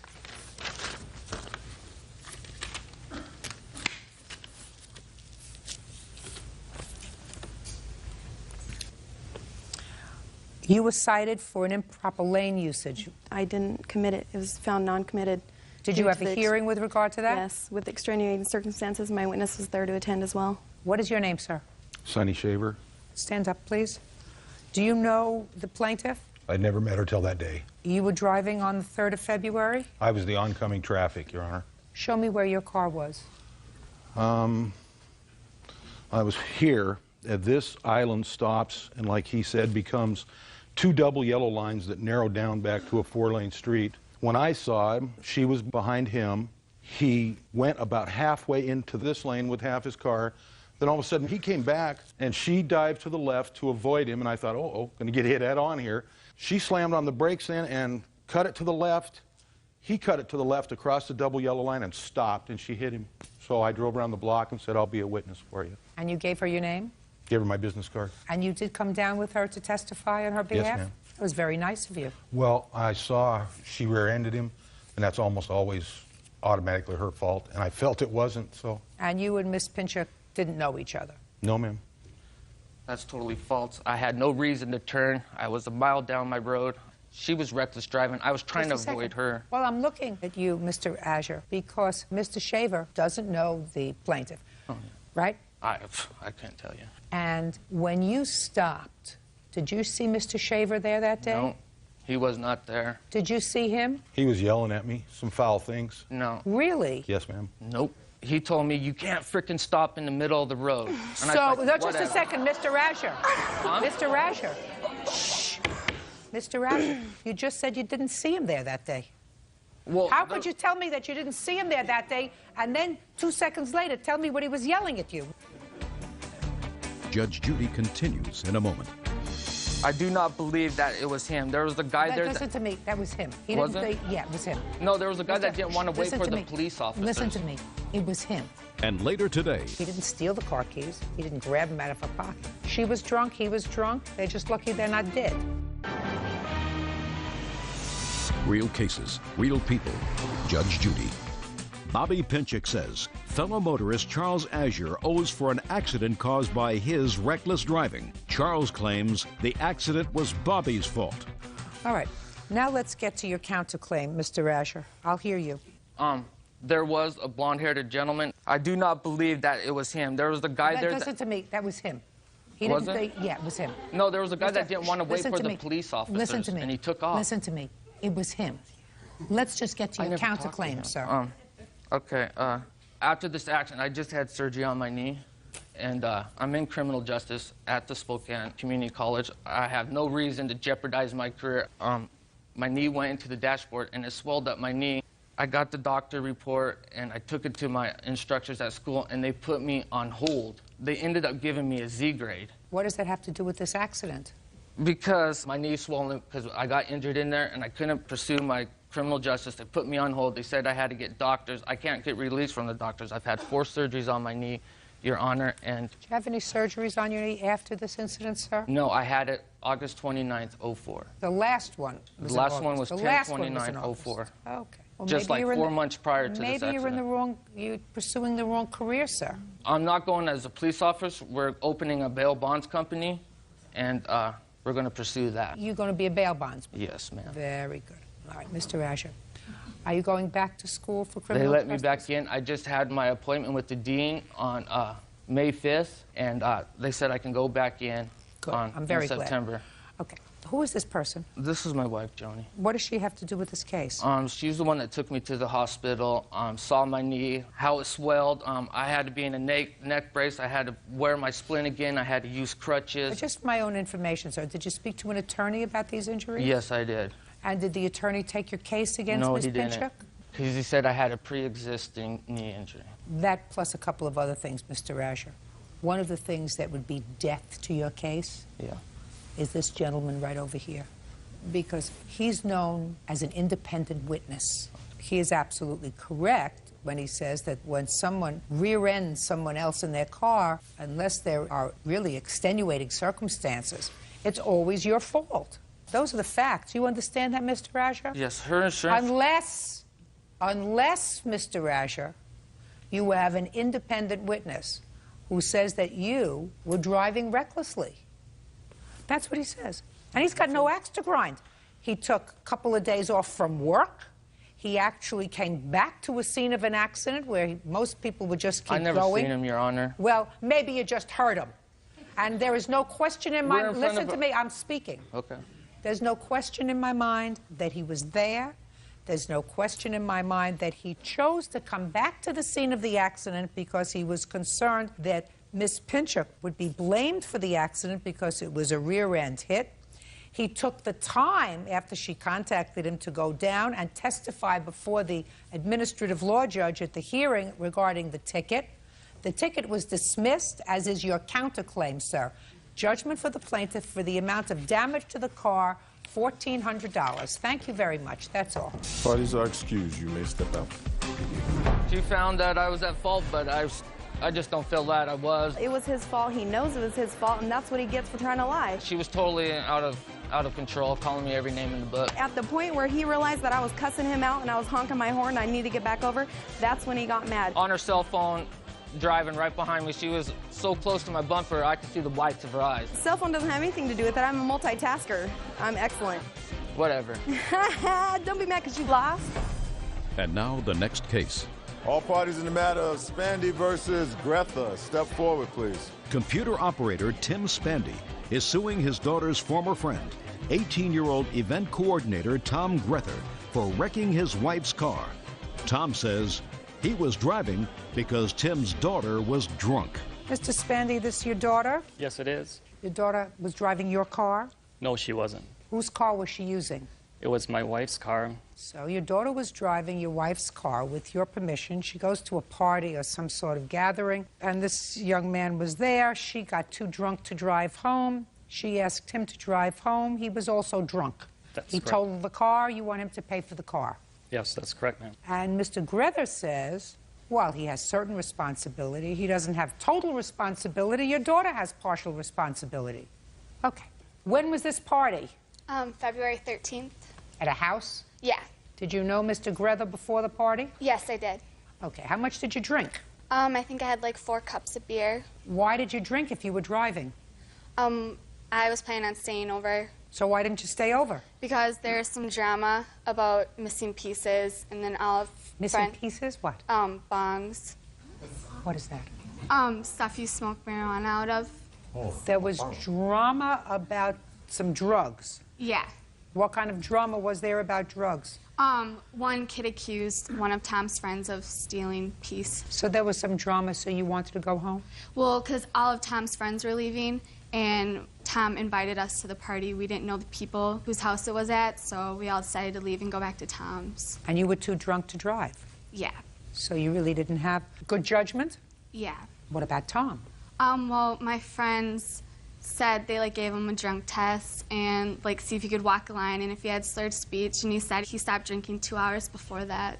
So you had your friends, your drunken friends, give him an alcohol sobriety test. Is that what you're telling me, Miss Spandy? Yes. And your slightly inebriated friends told you that he was sufficiently sober to drive your mother's car? Yeah. Tell me how you totaled her mother's car. We were driving down a dirt and gravel road, and the car had spun out, and we had crashed into a tree. All right, now we'll hear you. Yeah. Before we started driving, he decided to whip a donut in a cul-de-sac, which was a dirt road. And I'm like, Tom, you need to stop. And he was like, okay, I used to drive a Ford Contour, I have total control. And so then he stops, and then he was like, hey, look at this. And I saw his hand reaching for the emergency brake, but I don't really know if he pulled it or whatever. It just happened too fast. We lost control, and then we ran into a tree. I was only kidding. I actually never got grasped with the emergency brake. 3 other vehicles ahead of me had spun out at the exact same spot that I had spoke with afterwards. They were all driving What I SUVs. don't understand, Mr. Spandy, is why you think your daughter is not at least partially responsible for what happened that night. Well, for one thing, the defendant here, he was driving with a suspended license. He knew he was not supposed to be behind the driver's wheel at all. He was Your Honor. Put your hand down. They were all drinking and doing marijuana. I understand that. Mr. Spandy, your daughter took her mother's car and acted irresponsibly with it. She drank. She was probably smoking marijuana. She gave the car to somebody who was given a field sobriety test by a bunch of other teenage alcoholics. And you think she bears no responsibility? Well, he should have known right from wrong. I mean... He was wrong. There's no question he was wrong. You don't take your mother's car and then drink. I agree. And you don't take your mother's car and then drink and do bongs or whatever they are. What you do is, if you think that you're going to drink, you say, Dad, would you drive me to the party and pick me up? Or if you don't intend to drink and then you go to the party and you drink, you say, give me the phone, I'm going to call my father to come pick me up. She could have done that too, right? Yes, and that's what she's been instructed to do. But you mean before this incident, you told her, if you drink, call us, we'll come pick you up, right? So she did the wrong thing. Yes. That's all I'm asking you, Mr. Spandy. I'm not saying that Mr. Grether here is going to get off scot-free. But what I'm telling you is your daughter bears some responsibility for what happened that night. I agree. I mean, she was in the wrong, but for somebody of his age, a little bit older, selling alcohol and all that other stuff Just a going on. second. How old is your daughter? 17. And how old are you? I'll be 19 in a few weeks. Listen, she's 17, he's 18. You know how much longer it takes a boy to mature than it takes a girl to mature? Yes. I just want you to take a look at him. Take a look at him. You'll understand what I'm talking about. Yes, I understand completely. Do you understand what I'm talking about? Oh, yes. All right. So don't tell me that he's so much older and is selling liquor. She's 17 years old. She shouldn't be drinking 5 beers, right? I understand that. Bad judgment. Yes, very. And if you start... May I please add on the... Don't say anything. Sorry. All right. Start with this premise, Mr. Spandy. But for the fact that your daughter did the wrong thing, you would not be standing here today. Correct. She did the wrong thing 3 times. She took the car. She drank. Yes. Instead of calling you to come pick her up, she gave the car keys to him. But for her actions, he, who's not any older than she is, would not have control of the car. He didn't steal the car keys. He didn't grab them out of her pocket. She was drunk. He was drunk. They're just lucky they're not dead. Yes. So the car was totaled. Yes. Did you have insurance? I only had liability, no collision, so the insurance company would not pay for it. When did you purchase the car? I purchased it 8/25/04. And how much did you pay for it? We paid a little over $4,300. Other charges incurred that night was towing fee and pound lot, and that was over $200. So you paid $43 plus another $2. Yes. Half $4,500 is $2,250. $2,250 is his responsibility. The other $2,250 is your daughter's responsibility. I suggest that you see to it that she takes care of it. Oh, she's already taken care of the other car we have purchased. Good. Judgment for the plaintiff in the amount of $2,250. That's all. Parties have excused. You may step out. I take some of the responsibility. I mean, I made a wrong decision. I should not have been driving. I fully agree with her that they both were at fault. I'm happy with it. At least I guess we got some money out of it to help pay. She chose to drive to a party knowing that there was liquor. Everything happened just so quickly. The police were involved. I was just hysterical. I couldn't, control myself. I made a phone call to her father, apologized for what had happened, and offered to make up some type of payment plan. He refused the payment plan and told me that he wanted it all in one sum. You know, making up payment plans would not go over well because you skip a payment here, skip a payment there, so I just thought one lump sum would be better. I'm just glad that things turned out this way and that Judge Judy saw my side of it. Brenda Jones is suing her ex-boyfriend, Thomas Moses Jr., for bail money and a loan for attorney fees. Brenda says Thomas was arrested for allegedly assaulting his wife. All rise. Yes, case number 220 on the calendar in the matter of Jones versus Moses. Parties have been sworn in. You may be seated. Ma'am, have a seat. Ms. Jones, you and Mr. Moses were in a relationship for a brief period of time, and according to your complaint, you made 2 loans to him. That's correct. One involved some criminal restitution, and the other was a loan for an attorney so that he could start divorce proceedings. I assume that this is your wife. Yes, ma'am. And you are currently reconciled with your wife, and according to you, Miss Jones did not make loans to you. These were acts of generosity on her part, and there was no expectation that she was going to be repaid. Is that right, Mr. Moses? Yes, ma'am. Okay. When did you leave your wife? I left my wife November 22nd, 2005. 04. 04. But I would watch myself on the 22nd of November.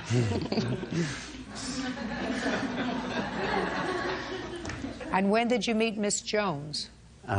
Met Miss Jones January the 2nd. January the 3rd. Where? I actually met her off the chat line. So you started to communicate with each other on the internet? Yes, ma'am. That is not true. Where did you meet?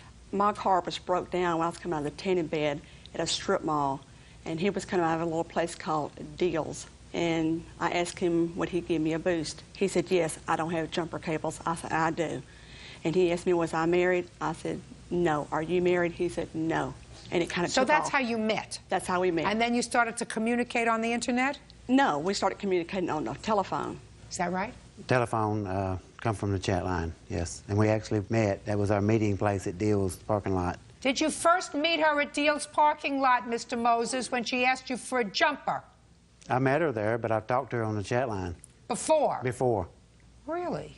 Yes, ma'am. And when did you start speaking to her on the chat line? Probably December 30th. That is not true. So you're telling me 3 days later you met her at Deal's? That's when she wanted to meet. Right, it's interesting. Okay. Now, when was the first time, Miss Jones, you gave him money? It was February the 23rd. I got a phone call in the middle of the night from he and his daughter on a two-way call stating he'd been arrested falsely for beating his wife up and wanted to know, could I come and bond him out? Now, you had been dating between the 3rd of January and February 23rd? Yes. How much did he need to bail him out? Initially, it was $10,000, so I needed $1,000. So I went to the bank and drew the money out. And when I got to the bondsman, they cut him some type of deal, and it was $837. Well, you have to tell me about the conversation that you had. What did he say to you, and what did you say to him? On that particular night at midnight, he asked if I indeed would come and bail him out. He would be able to pay me that Friday. I believe that was on a Sunday. And he makes pretty good money, and, you know, so I knew he could afford to give the whole $837 or a whole $1,000. I thought it was going to be $1,000 at that point. Did he say, I'll give you the money on Friday? Friday, yes. Did he give you the money on Friday? He said he was having some financial problems. He could give me half of it. He gave me $400. Did you give her $400, Mr. Moses? Yes, ma'am. What was the $400 for? It's for getting me out of jail. So you acknowledge that this was a loan? It wasn't a loan. I just told her I would give her $400 back. I mean, I appreciate it. It was my appreciation to her for getting me out. I mean, I just met her, you know, and it was nice of her to get me out of jail. Just a second. When did you give her the $400? That Friday, the following Friday. Just a second. So you called her from jail and you said, could you bond me out? You didn't say anything to her about giving you back money on Friday? No, ma'am. It just happens to be that on that Friday you gave her $400. Yeah, out of generosity, because she was generous enough to get me out of jail, so I told her I'd give her what I could Friday, and I could give her $400. Oh, now your story's changed, Mr. Moses. No. Now you said that you told her you'd give her what you could on Friday. Yeah. Well, that's different from not saying anything to saying, I told her I'd give her what I could. And what you could give her on Friday was $400. Is that what you're telling me? Yes, ma'am.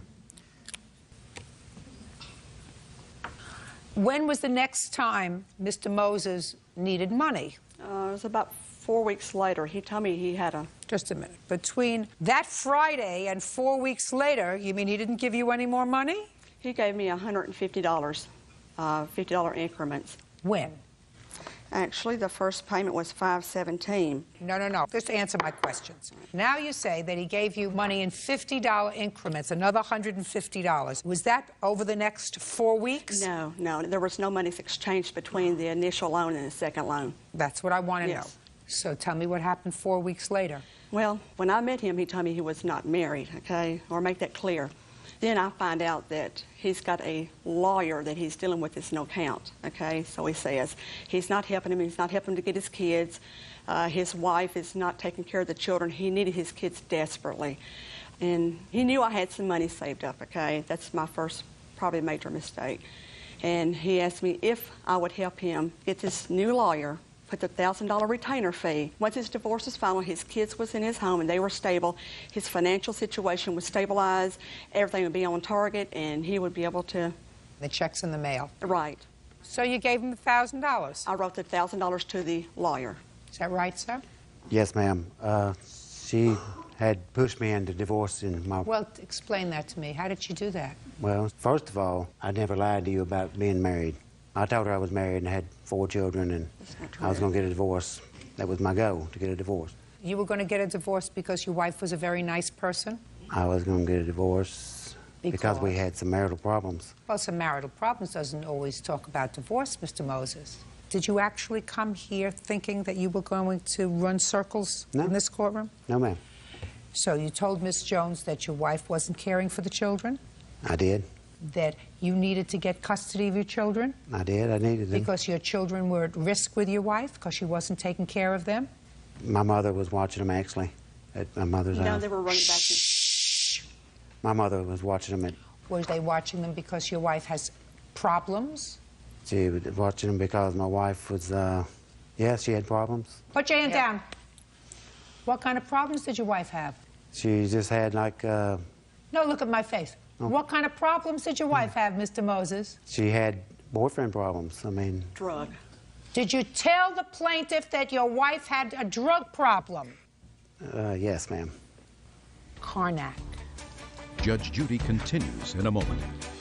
How did your daughter find out you were in jail? I called. And did you say to your daughter, call Miss Jones? No, I did not. Baloney! And later today... I guarantee you, at their stage in life, they didn't anticipate taking care of 2 infants, because not only did you make 1 mistake, but you couldn't keep your thing in your pants long enough not to make 2 mistakes. Real cases, real people. Judge Judy. Brenda Jones says ex-boyfriend Thomas Moses Jr. owes for bail money and a loan to retain an attorney. Brenda claims Thomas lied about being married. Now, you told Miss Jones that your wife couldn't take care of your children because she was abusing drugs and she had boyfriends, and you needed to get custody of your children. Yes, ma'am. Well, how does that translate, Mr. Moses, into she was pushing me to get a divorce from my wife? Because she kept on me and telling me that she loved me and she wanted me to get divorced from my wife, and she would help me get my children and we could live together, and she kept forcing me to get a divorce. Forcing you? I didn't want a divorce. What did you want? What did you want? I wasn't clear about what I wanted at the time. I have a feeling, how old are you? I'm 44. That is persistent state of your mind. Absolutely. Unclear. Okay. Now, you went back to your wife when, sir? Went back to my wife on, I don't know. Give me a month. July the 22nd, just when I got a phone call from the wife. 7/22. Now, when you went back to your wife, sir, did your wife enter a drug rehabilitation program? No, ma'am. Then she's still using drugs. No, ma'am. Well, if one of the reasons you were having marital difficulties, sir, is because your wife was a drug abuser, and if she didn't enter a program, then she's still using drugs, unless you were lying to the plaintiff when you told her that your wife was a drug abuser. So which one is it? Were you lying to the plaintiff, or was your wife still abusing drugs? She is not abusing drugs now. She's changed, or for whatever reason, I guess. Miraculously. What kind of drugs was she abusing, sir? Just marijuana and stuff. No, what kind of stuff? Marijuana and what kind of stuff? And, hydrocodone. And what? Hydrocodone. What is that? Lortabs. Lortab. What is that? He told me some type of nerve pill. It's a pain pill because she has lupus and she has a bunch of stuff wrong with her. So she's not taking those pills anymore? She's not using marijuana anymore? Is that what you're telling me? Not to my knowledge. Not to my knowledge. So how come you decided to go home, sir? For my kids, because things wasn't happening fast enough for me. So you're home taking care of your children? Yes, ma'am. Now, you gave her $50 increments 3 times after the loan to the lawyer. What was that for? It was for the jail. It was for the jail. For the get me out of jail. So you were just being a nice guy then? That wasn't a loan? It was never a loan. I never asked Miss Jones to get me out of jail. Yes, you did. Yes, you did. You asked her to get you out of jail because otherwise she wouldn't have known that you were in jail, sir.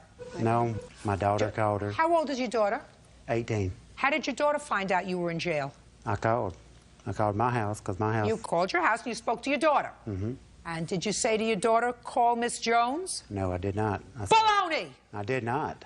Listen, what's your first name? Tommy. Thomas. Slick Tommy, let me explain something to you. You don't take advantage of people and then just walk away. You clean up after your mess. You made a mess, you clean up after it. Bad enough that you involved this woman in your muddled mind, your 44-year-old bouillabaisse that you got going up there. But to take her money is unconscionable, sir. Unconscionable. You owe her $1,287. That's the remainder on the bail and the $1,000 for the lawyer that you, for some reason, decided that you didn't need because your children needed you, which is a very nice thing. You decided to go back to your wife for your children's sake. Very nice. I would suggest to you that it doesn't serve your children well if your wife is abusing drugs to live with her. And if your wife isn't abusing drugs, then you told this lady a fib. Because unless somebody gets into a program, if they are drug abusers, they don't stop. Goodbye. $1,287 is what you owe her. Parties are excused. You may step out. She really didn't give me a chance to talk like I wanted to talk. She knows a piece of you know what when she sees one. She still calls me all the time and tries to get me to meet her places. She just psycho. I should have never left my wife. He took advantage of me, took advantage of my heart, and you know, that's the most harmful thing, I think. And now the next case. All parties in the matter of Thompson versus Frost. Step forward, please. Tracy and Steve Thompson are suing Tracy's son, 22-year-old Terry Frost, for a loan to buy a motorcycle, bail money, and impound fees. Mr. and Mrs. Thompson, this young man is your son? Correct, my son. Your stepson? Yes, ma'am. I gather you feel he's been a little bit irresponsible. A lot, yes. You co-signed for a motorcycle for him a couple of years ago. Correct. He stopped making payments on the motorcycle. Correct. You took it into your custody. You have the motorcycle. Correct. It was going to be repoed. So you made all the payments on it so far? Correct. When the bank called in regards to being repoed, our credit would be, you know, in bad jeopardy? order. Exactly. And so I asked TJ, you know, why aren't you making payments? So then he said at tax time he'd be able to make up what I've already paid and take over payments at that time. But he didn't? Correct. Oh, so now you took a motorcycle back over a year ago? 04, correct. It's been sitting in my backyard. Okay. Who has the title to it? I actually got the title. I got it last month, and it's actually in his Great. name. Great. I have pictures of the bike, too, if you'd like to see it. I assume you've kept it in good condition? No, he actually didn't. He laid it down, and then it's like all dismantled, and apparently he blew out second gear. I don't know what all damage is to it, but... Okay. Have him sign this over to them, please.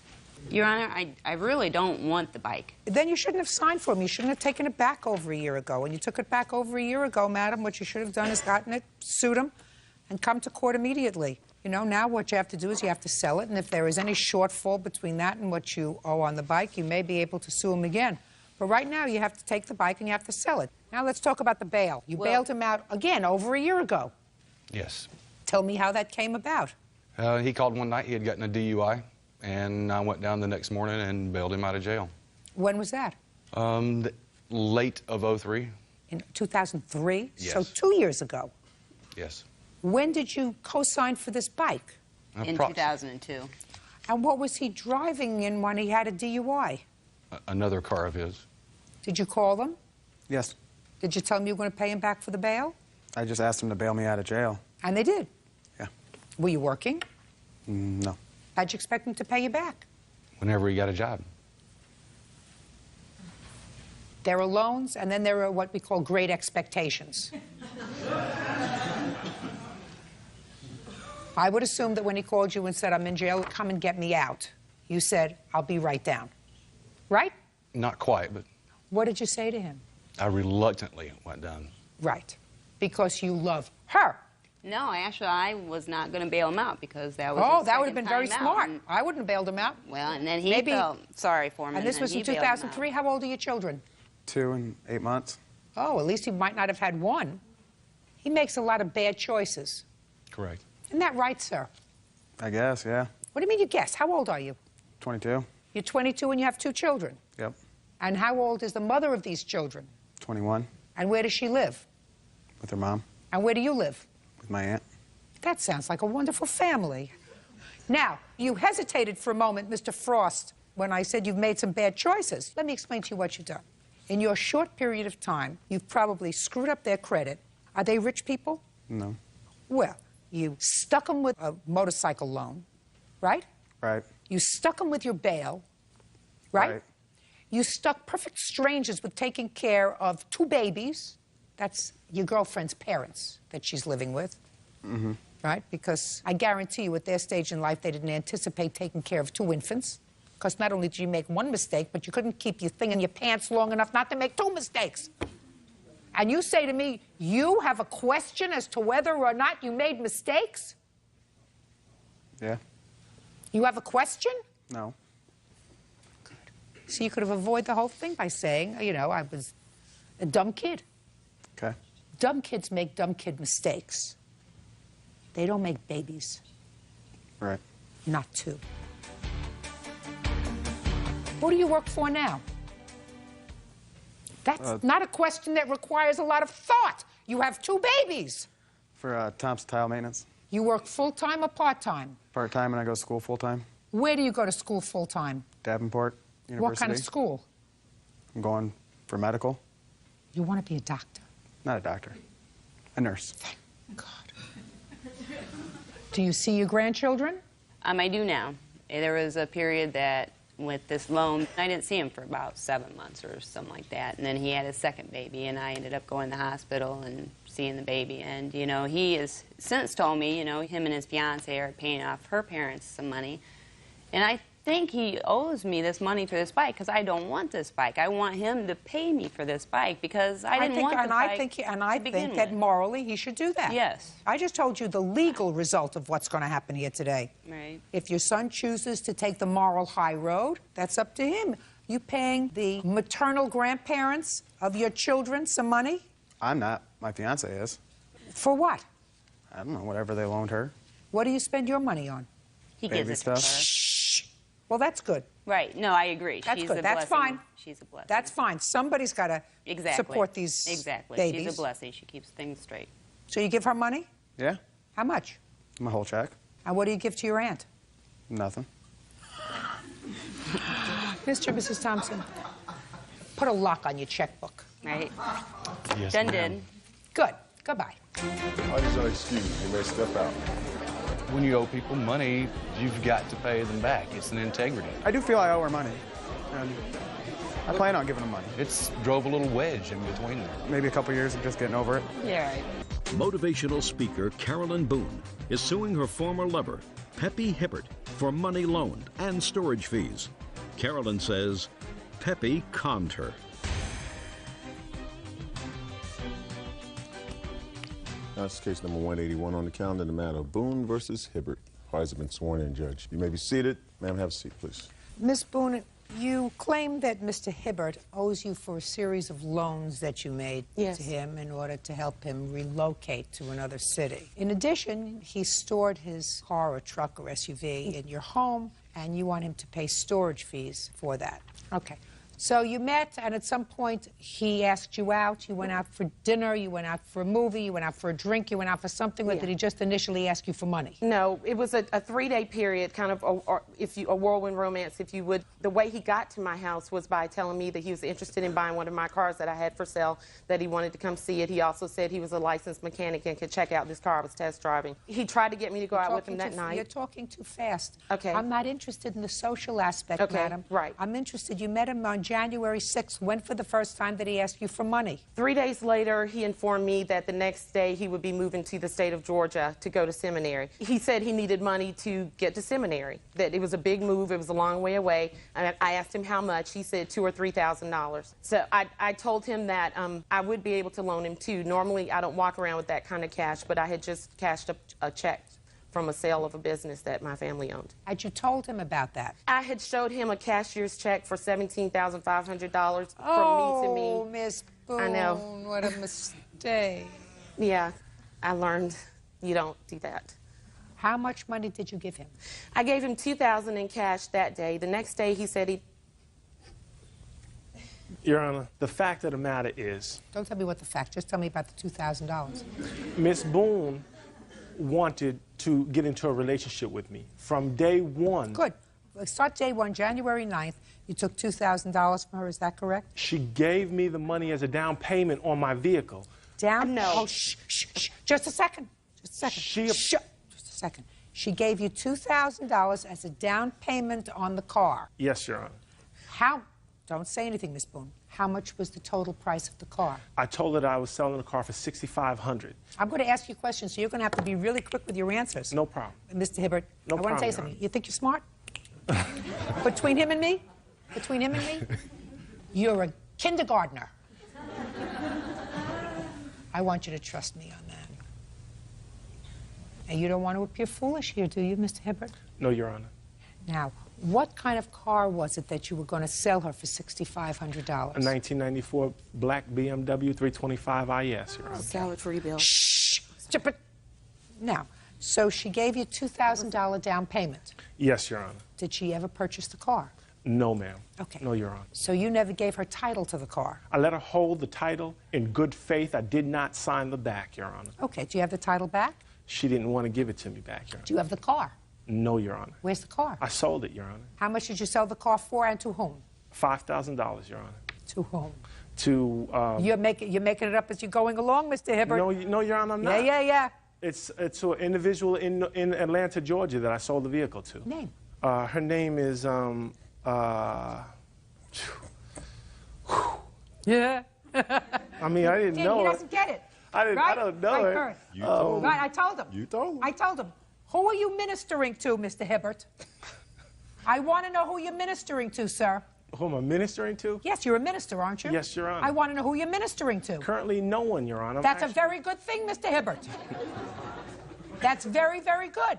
Because the truth will set you free, Mr. Hibbert. Amen. Yes, Why Lord. didn't you give her back her $2,000? I called her up and told her I would give her $2,000 back. Oh, here we go. Good. She said, I don't owe her $2,000, I owe her $4,300. And she maliciously went to the church that's endorsing me. I don't care whether she went to a church or not. And they pulled my endorsement, and that's the reason why I called her. Oh, just a minute. You mean she went to your church and said he's got my $2,000? No, and that's not all she said, Your Honor. She said that I did sexual misconduct to her. She said that I took her $4,300 from her, and she said that I trespassed on her property.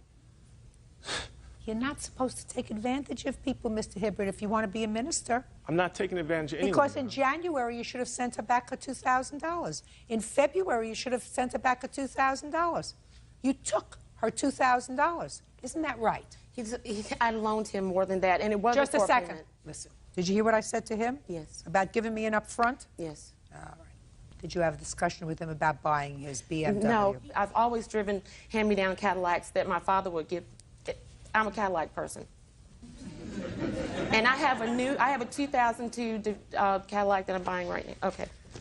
I loaned it to him to move to seminary. Whether it was a loan or whether it was a down payment on a car that he never came through with, he owes you the $2,000, right? Your Honor, when you go to a car dealership and you put a down payment on a vehicle and you do not continue to make payments, what happens, Your Honor?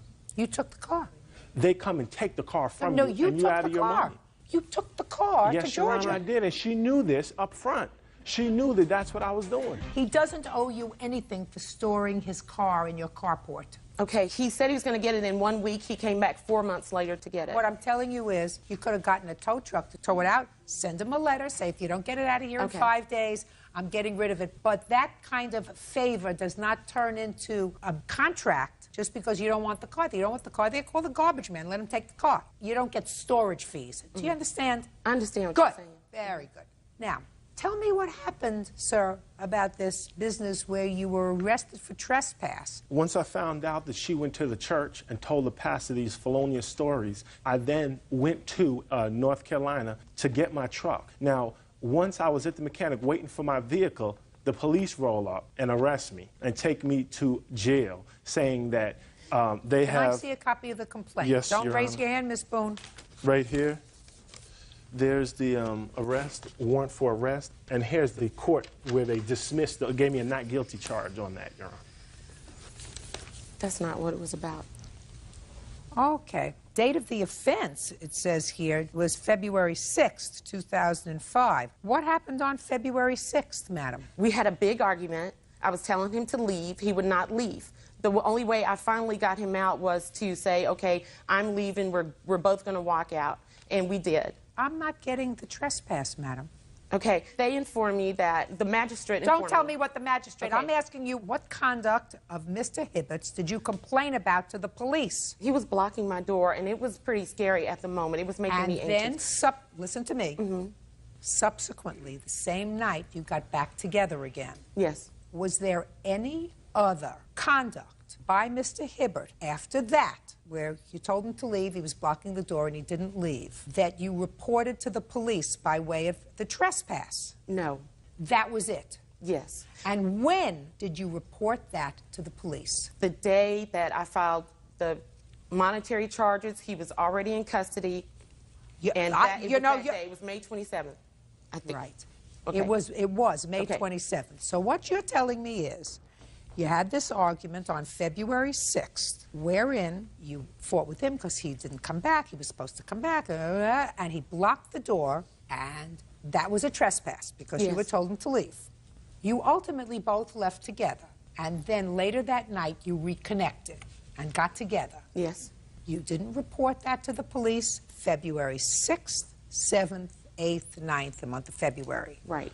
Month of March, you didn't report it to the police. March, April, May, you didn't report it to... You reported to the police 4 months later. That's what you're telling me? Yes. You just lost your $2,000. Well... You just lost your $2,000, Miss Boone. I'm going to tell you why. Not because I think he deserves a break, but because when people abuse the justice system, I'm not talking about civil court. Civil court, you take him to. Civil court, he owes you $2,000. You take him to civil court. But when you bring out a detective to take a statement, you took the time of at least one policeman, you took the time of a magistrate, you took the time of a court, you took the time of court officers, clerks to draw up your papers. You took all that time because you felt as if he didn't do the right thing by you. And you were going to get him good. No. You weren't just going to get him for the $2,000. You were going to get him good because that's not a trespass, madam. The magistrate advised me to do it, and it was... Well, listen to me. That's baloney. That's baloney. I don't believe it. It's hearsay. What you did was vindictive, and I don't care if what you do is vindictive. I mean, you know, vindictive conduct, as far as I'm concerned, is somebody who really is an amoral person parading around as a preacher. That you can be as vindictive as you like. But when you abuse the justice system, that's something that I won't tolerate. Judge Judy continues in a moment. And later today, she told me, too bad, I've talked to an attorney and you're not getting any more than that. She told me she wanted to take her dog to the vet weekly for the next 6 months, and she wanted me to pay for that. real cases, real people. Judge Judy. Carolyn Boone says former lover Pepe Hibbert owes for a loan and storage fees. Pepe is countersuing, claiming Carolyn had him falsely arrested for trespassing. You weren't scared, madam, of him, frightened of what he was going to do between February 6th, when he blocked the door, and later that evening when you got back together. Now, when you say you got back together and reconnected, do you want to tell me what that means, Mr. Hibbert? Does that mean that you went out for dinner together? Does that mean you had a drink together? Does that mean that you were intimate together? What does that mean? I've never been intimate with this lady. Okay. What does it mean when you said to me you got back together? We got a hotel room and stayed there. Yeah, all right. Okay, I do. So what you're telling me is after you got a hotel room together, you decided to tell somebody in the justice system that he trespassed on your property on February 6th. To her. All right. Well, I'm not interested in it. You just lost your $2,000. Sir, and you just paid her $2,000 on your counterclaim. Do you understand? That means you get exactly what each of you deserve. Nothing. Goodbye. That's all. Parties are excused. You may step out. He's reaching for straws to try to get out of paying me the $4,300 that I loaned him. I continually told her I wasn't interested in having a relationship with her. He's trying to get me back. He's saying I ruined his career. And then when she saw that I was standing strong to not wanting a relationship with her. But it'll be brought to light, not here in this forum, but ultimately it will be brought to light. She then decided, okay, let me maliciously try to ruin this man. And now the next case. All parties in the matter of Crowther versus Moore. Step forward. Shelby Crowther is suing her neighbor, 24-year-old Cody Moore, for vet bills.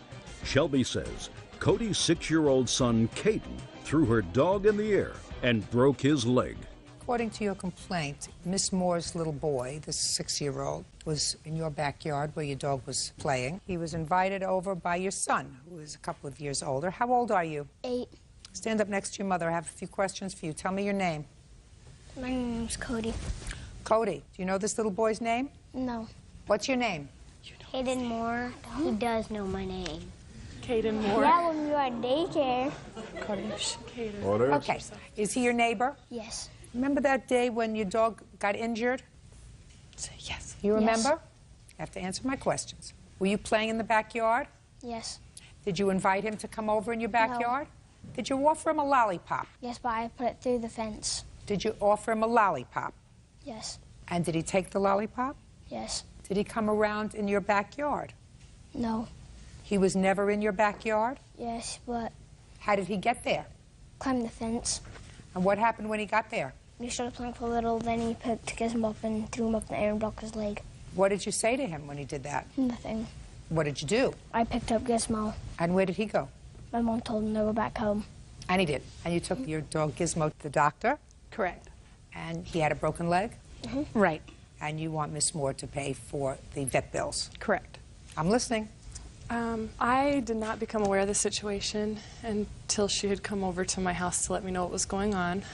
I talked to my son, and he said that her son told him that if he'd climb the fence, that he would give him a sucker and they could play. So he's over in the backyard? Mm-hmm. And my son did say that he picked up the dog, that her son asked him to put the dog down, and my son did that. However, he did not throw her dog at all. Well, how do you think the leg got broken?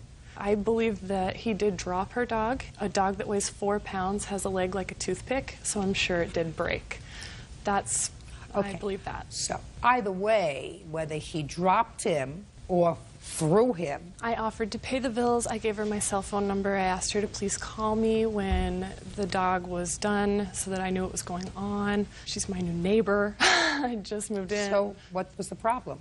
The problem started when she tried to press criminal charges on my child. No, what That's actually in the police report that I have with me. She had told the police a completely fabricated story. The police Well, came... what did you do after the dog? You took the dog to the vet? After I picked the dog up, went in the house, and immediately went over to her house. My husband held the dog for me. I went over to her house and explained to her what had happened. She told me that's not possible. Her son was in his bedroom unpacking. No, I said that is not true. He was just in my backyard, and I told him to go home. Okay, well, maybe she didn't know that. We went into the backyard. He wasn't in there, so he was in the garage. And she asked him, and he said yes, he did pick the dog up and drop the dog. Okay. And I told her, I said, you're going to be responsible for these vet bills. I said, I don't have the money. She looked at me and said, well, I'm a single mom, so maybe it's best to put the dog to sleep and I will buy you a new one. I immediately looked at her and said, that's not how this works. This is my dog. I mean, he's my baby. We're not going to put him to sleep. Did you go over there, Miss Crowther, angry? No, I did not raise my voice at her. You don't have to raise your voice. I was upset. I was bawling. Okay. I was upset. Okay. I mean, I can imagine that you were upset, and I can imagine that you were not calm when you spoke to her. You may not have been screaming at her. You may not have been cursing at her. I don't know. But I assume, based upon just the way you phrased it to me today, that you did not go over there in a neighborly-like way. Right. Well, that was wrong. This is not something that's done maliciously. Right. So then you should have taken it down a notch, right? Right. You owe her an apology. I'm sorry if I upset you. You should have taken it down a notch. She didn't do anything. Right. I didn't become enraged until she told me to put my just dog a second. to sleep. Enraged is a relative term. If you went over there and you say, gee, that was just a real bad accident, I think that your little boy was responsible for my dog's broken leg. Right. You know, I'm going to take the dog to the vet. You know, we're going to be able to handle this. That's one way of putting it. Another way of putting it is to go over there with screaming mimis on, you know, because your dog is injured. I got it. But I think, at least with her, you overreacted. She said she'd pay the vet bill. What's the vet bill? Well, the problem is... She said she'd pay the vet bill. What's the vet bill? $364.25. That's a hefty bill for her to pay, but if she said she would pay it, it's her responsibility, and she's going to take care of it. Did you call the police? Yes. Why? Because I was informed that I had to have a police case number in order to file a civil claim in court. Well, I don't know who's giving you legal advice. Certainly not any reputable person I know. You don't need a police report in order to file a small claims case. I don't understand if I said I would pay it, why she would have to file a small claims case. I have no idea.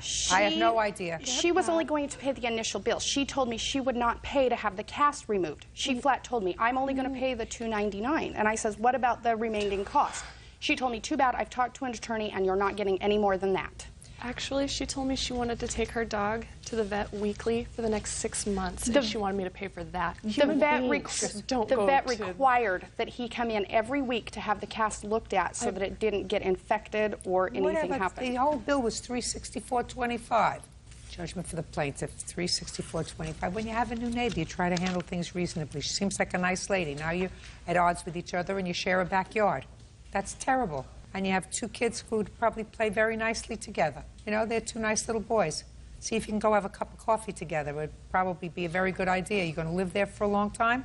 Plan to. All right, so you got off to a bad start. See if you can make it better. Okay. You'll be happier. That's all. Thank you. Parties are excused. You may step out.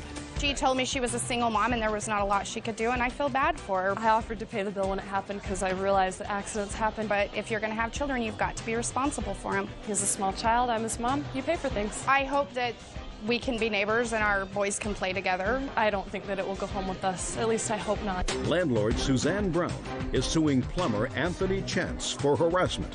Suzanne says when she refused Anthony's professional services, he became vindictive.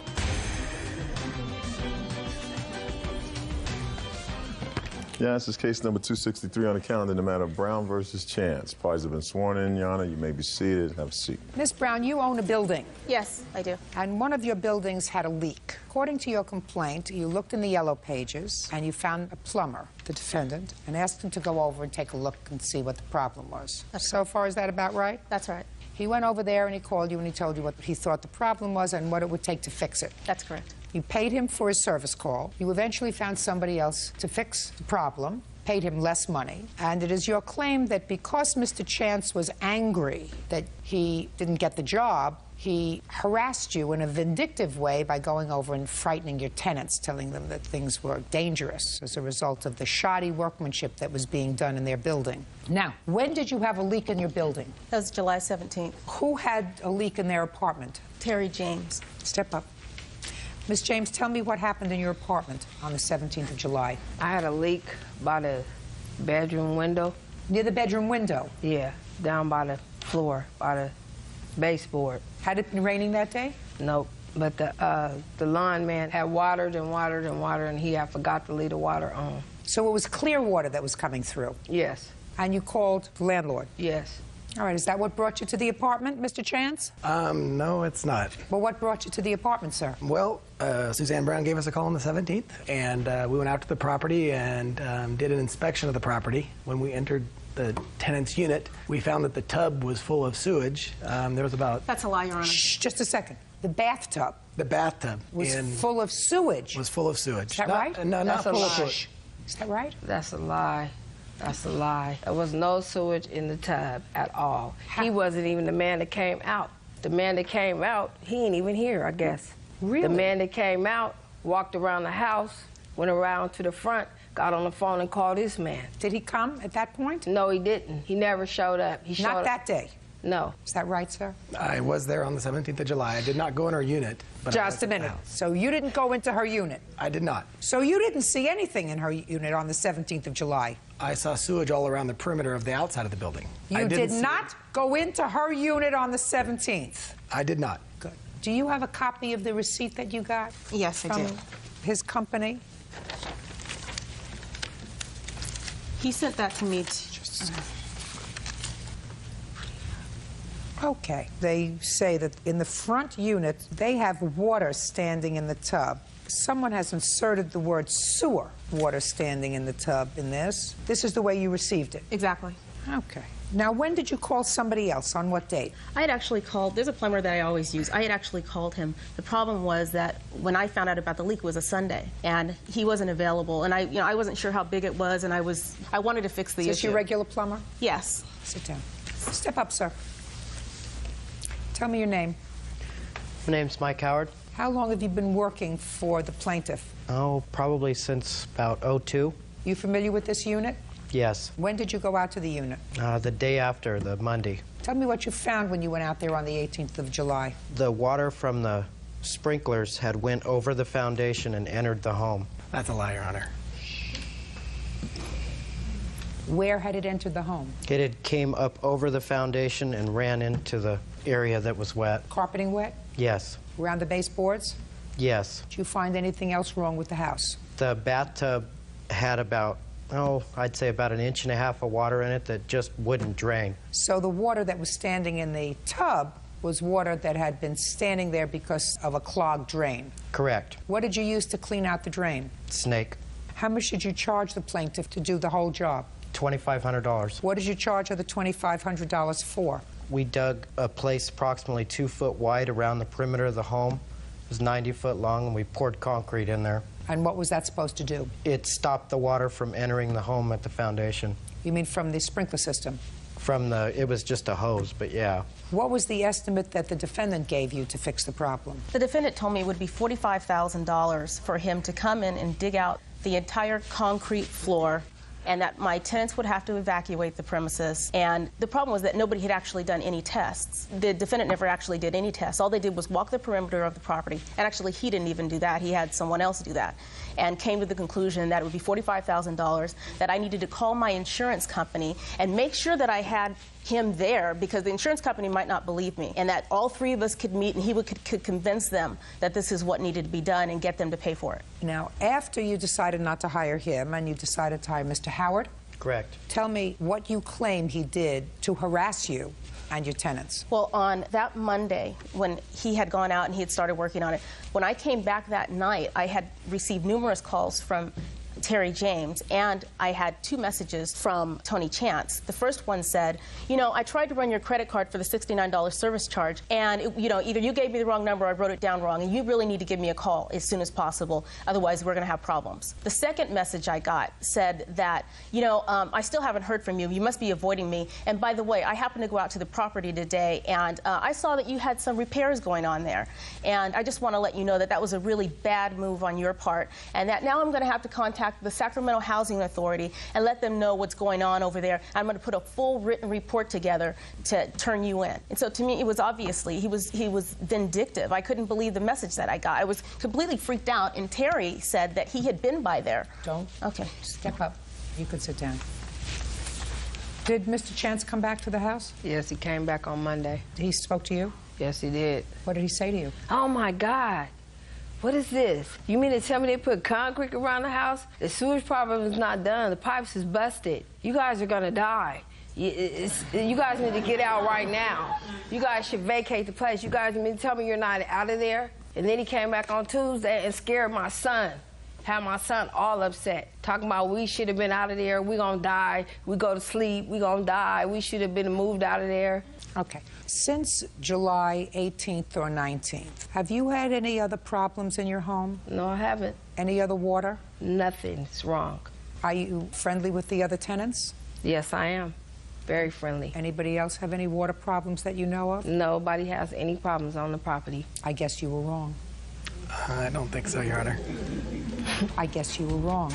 Judge Judy continues in a moment. So I'm asking you, what tests did you personally do? Make sure you give me an answer that I'm going to be comfortable with, Mr. Chance. And later today. And it never dawned on you to take the rest of the money and give it back to them. They didn't ask for it back. Insurance isn't supposed to make you rich, madam. Real cases, real people. Judge Judy. Landlord Suzanne Brown says plumber Anthony Chance harassed her and her tenants after she refused his professional services. Did you write a report to any housing authority with regard to what you found? No, I did not. Ms. Brown says that that's what you threatened to do. Is that what you threatened to do, Mr. Chance? I never threatened to do anything. Did you indicate that that's what you were going to do? No, I did not. What did you say? I said specifically that I had already called the health department due to the fact that there was still a dangerous issue out at her property. When had you called the health department? I called them Monday night when I drove by the property and saw that concrete had been poured over the top of the sewage on the outside of the building. Mr. Chance, but you were wrong, sir, because we've had 5 months since you were there. And no problem. They've taken care of the symptoms, but the problem still exists. And the problem with the property that they have there is the drains underneath the footing were leaking substantially and had been that way for a long time. What tests did you do, specifically, what tests did you do on the 17th when you were there to test that? I've got phone records with me showing that I was on my phone with my service tech who was on the job. What tests did you do? Not your technician. If you call the health department, I would say that you don't rely on a technician. You go out there yourself before you make the call. I did. The very next day. So I'm asking you, what tests did you personally do? Make sure you give me an answer that I'm going to be comfortable with, Mr. Chance. I personally didn't do any tests. That's what I thought. Now, did you ever give Miss Brown a quote of $45,000 to fix the problem? No, I did not, Your Honor. Did you ever say to Miss Brown that she should contact her insurance company? I may have mentioned that, yes. And that you should be there when the insurance company adjuster comes to look at the problem? I advised her that that would be a good idea. And are you telling me that you didn't give her a ballpark figure about what the problem would cost to rectify? No, I didn't, Your Honor. I told her we needed to do tests to determine where the problem was at. Oh, so if you're telling her you needed to do tests to determine where the problem was, why did you call the health department? Well, we knew that there was a problem. We didn't know which bathroom was leaking or where the problem was at underneath the slab because the whole area underneath the house was saturated with sewage. What made you think, sir, that the whole area under the house was saturated with sewage? Because my technician went into the other unit, the back unit, and ran a sink for 20 minutes, and the water proceeded to come up in the carpets in the front bedroom of the front unit, which indicates a backed up sewer main. And you think that that just happened once, sir? I went by the job on Sunday night. Yeah? Because Suzanne had agreed to meet me there Sunday night. Yeah? And I was sitting in front of the property. I did not go in either of the units, but I saw the sewage around the perimeter of the building. I sat there for maybe 5 minutes, and then Suzanne called me and said, "I'm sorry, but something's come up. I can't meet you. I'll have to do it on Monday." So I left the property, but at that point, I was able to witness the wet sewage all the way around the outside footing, and it definitely was. What made you think it was wet sewage, sir? Based on the description that my technician gave me while he was in the home. Mr. Chance, you want to know what I think, sir? What? I'm going to tell you what I think. I think that you were really annoyed with Miss Brown because she decided not to use you to fix this major problem and did you out of a really expensive job. Because he came out and said he ran a snake in the tub, the water went down, and she's had no more problems. 5 months later, your technician came out and did zippo. Nothing. Left the standing water in the bathtub and did nothing. What you did was you decided this was a big job. The entire foundation of this house had to be ripped up. Call your insurance company and let them know. All has to be redone. And then somebody else came and did it, and you were annoyed. And you didn't call the health department until after you were advised that she had gotten somebody else to fix what she perceived to be the problem or what she was told by a professional was the problem. That's vindictive, sir. What else? I actually ended up filing a police report against him because I became scared. It's like he turned into this psycho plumber. And he was just annoyed. It was a $45,000 job that went out the window because you got somebody with a snake to fix the problem. Judy, I have some evidence? My friends call me by my first name. Now, what I don't understand, Mr. Chance, is I absolutely believe Mr. Howard when he says he went to the premises the next day, took a snake, put it in the bathtub, snaked out the bathtub, the water went down, and I absolutely believe Miss Jones when she says she has not had a problem since. What I don't understand is how come your technician went into the house, saw standing water, and didn't take a snake to try to get it to go down, yet went into another unit, a unit that they had not called to complain about, let the water run in that unit to come up with the story, instead of doing the first thing that I would do as a plumber and say, gee, I see this standing water. Let me see if I can get it to go down. Do you understand what I'm saying to you, Mr. Chance? I understand. Very good. Judgment for the plaintiff in the amount of $1,500. That's all. You did the wrong thing. It's going to cost you. Your Honor. Parties are excused. You may step out. It was a lie. The whole thing about the health department, he never called anybody because he knew he'd never done any tests. I think that they tried to hide the real problem so that the health department wouldn't come out and create any problems with having to really repair the broken pipes underneath the slab. I had spent $2,500 having the problem fixed. Obviously, I'm not a slumlord. I'm positive that's what the problem was because that's what I saw. I'm just happy. Very, very happy. Justice does meet served. And now the next case. All parties in the matter of Freshley versus Velasquez. Step forward. 22-year-old Amy Freshley is suing former friend Herman Velasquez for rental car charges and for damages to the vehicle. Herman claims he owes Amy nothing. Miss Freshley, you had an automobile accident. Yes. You knew the defendant, who was a mechanic, and you entered into an agreement with him that he would fix your car. Right. And according to you, your agreement was that the car would be ready in a week or 5 days. If it went over that, he was going to compensate you for the rental car. Exactly. Now, the car wasn't ready on time. He was supposed to pay for the additional days. Right. In addition to that, it is your claim that he took the rental car. Exactly. Which, for some reason, you left at his shop, drove it, and caused damage to it, and you were being charged by Enterprise Rental Car for the damage that you ascribed to him. Exactly. Okay. The car you were in an accident with was a 95 Tahoe? Yes. Is that your car? Yes. Alone? Me and my boyfriend's car. Who purchased it? We both did. You have insurance? Yes. Did the insurance pay for the accident? Yes. How much? $4,045. Who did they pay that to? Paid it to me and my boyfriend. Did you take the money? I took the money and paid Herman $2,800. They paid you $4,000 for something that he fixed for $2,800? Yep. And it never dawned on you to take the rest of the money and give it back to them? They didn't ask for it back. They said they wouldn't pay for the rental, so I figured I'd use also some of that for a rental because I wouldn't have a car for a week. Okay. So let us say he took the car, which you acknowledge. He took the car. Yeah. Don't acknowledge that you had an accident with it or that you damaged it. No. But you acknowledge you took it. Yeah. So let's say $2,800 is what he charged you for the car. Yes. Plus you say that he should be responsible for another $340 for the additional days that the car was rented when he didn't have it fixed on time. Yes. Right? Plus $340. Plus $701 for damage to the car. Yes. That's $3,841. Did you have any other expenses by virtue of this accident that you had? No. Well, my calculations are that you're still ahead $200 from what you scammed out of the insurance company. You expect me to give you more money?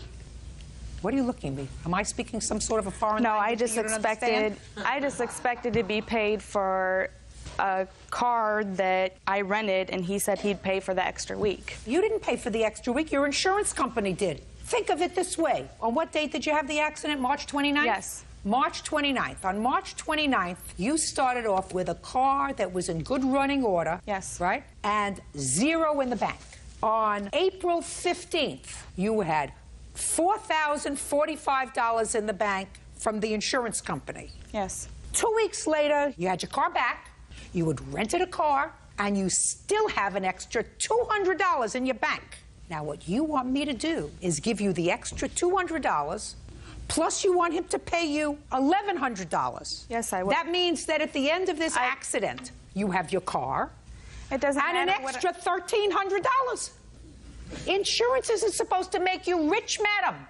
It is supposed to compensate you for your damage. But that wasn't the deal when I had rented. The deal that you entered into with your insurance company is to be an honest insured. I'm speaking. The deal that you entered into with your insurance company is that if you had an accident, they were going to compensate you for the reasonable cost of having your car fixed. And the reasonable cost of you having your car fixed was $2,800. That's because he told me that's how much it was going to cost. So why didn't you tell that to the insurance company? I did. He actually wrote up something higher than what he was going to charge me. And did you tell the insurance company that he No. did that? Let me tell you all about the doctrine of clean hands. The doctrine of clean hands is something that we learned very early on in law school. It says that when a citizen comes into court and asks the court to hear their case, they can't come in with dirty hands, which means they can't come in being wrong, scamming somebody and saying, well, he's a worse scammer than I am. Why won't you help me? What he did was worse. I had a deal with him. We had a deal that he was going to jack up the cost of fixing the car. He was going to have the adjuster come to his place and say it needs this and this and this and this and this. And he was going to get $2,800 to fix it, and I was going to end up pocketing the rest, which was $1,000 or whatever. And the only one that was going to be out is the insurance company, and they got plenty of money anyway. Why? So, madam, you get from me nothing. Zippo, nada, except a lesson in morality. Your case is dismissed. Parties are excused. You may step out. I paid a lot of money for the rental. You know, she wants me to pay more. I'm actually out money, whether she thinks so or not. But I had already paid her what I told her I was going to pay her. I didn't feel like I did anything wrong. 21-year-old Gary Estes III is suing 19-year-old Ryland Oliver for an assault. Gary says Ryland crashed a party at his home. Quiet in the courtroom.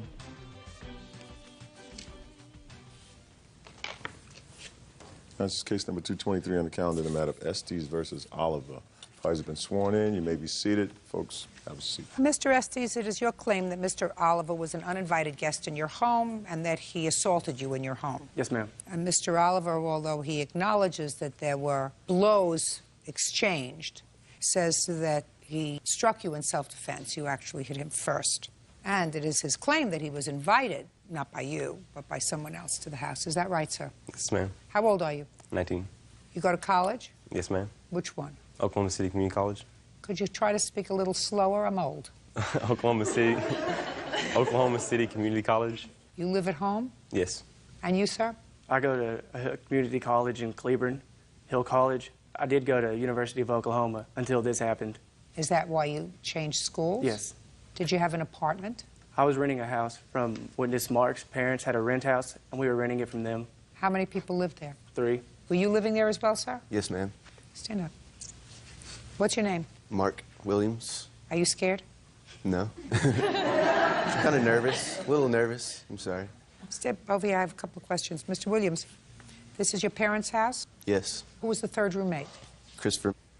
Do you know Mr. Oliver? Did you know him before this incident happened? Yeah, I knew him from high school, just randomly, just because we went to the same high school. I knew of him.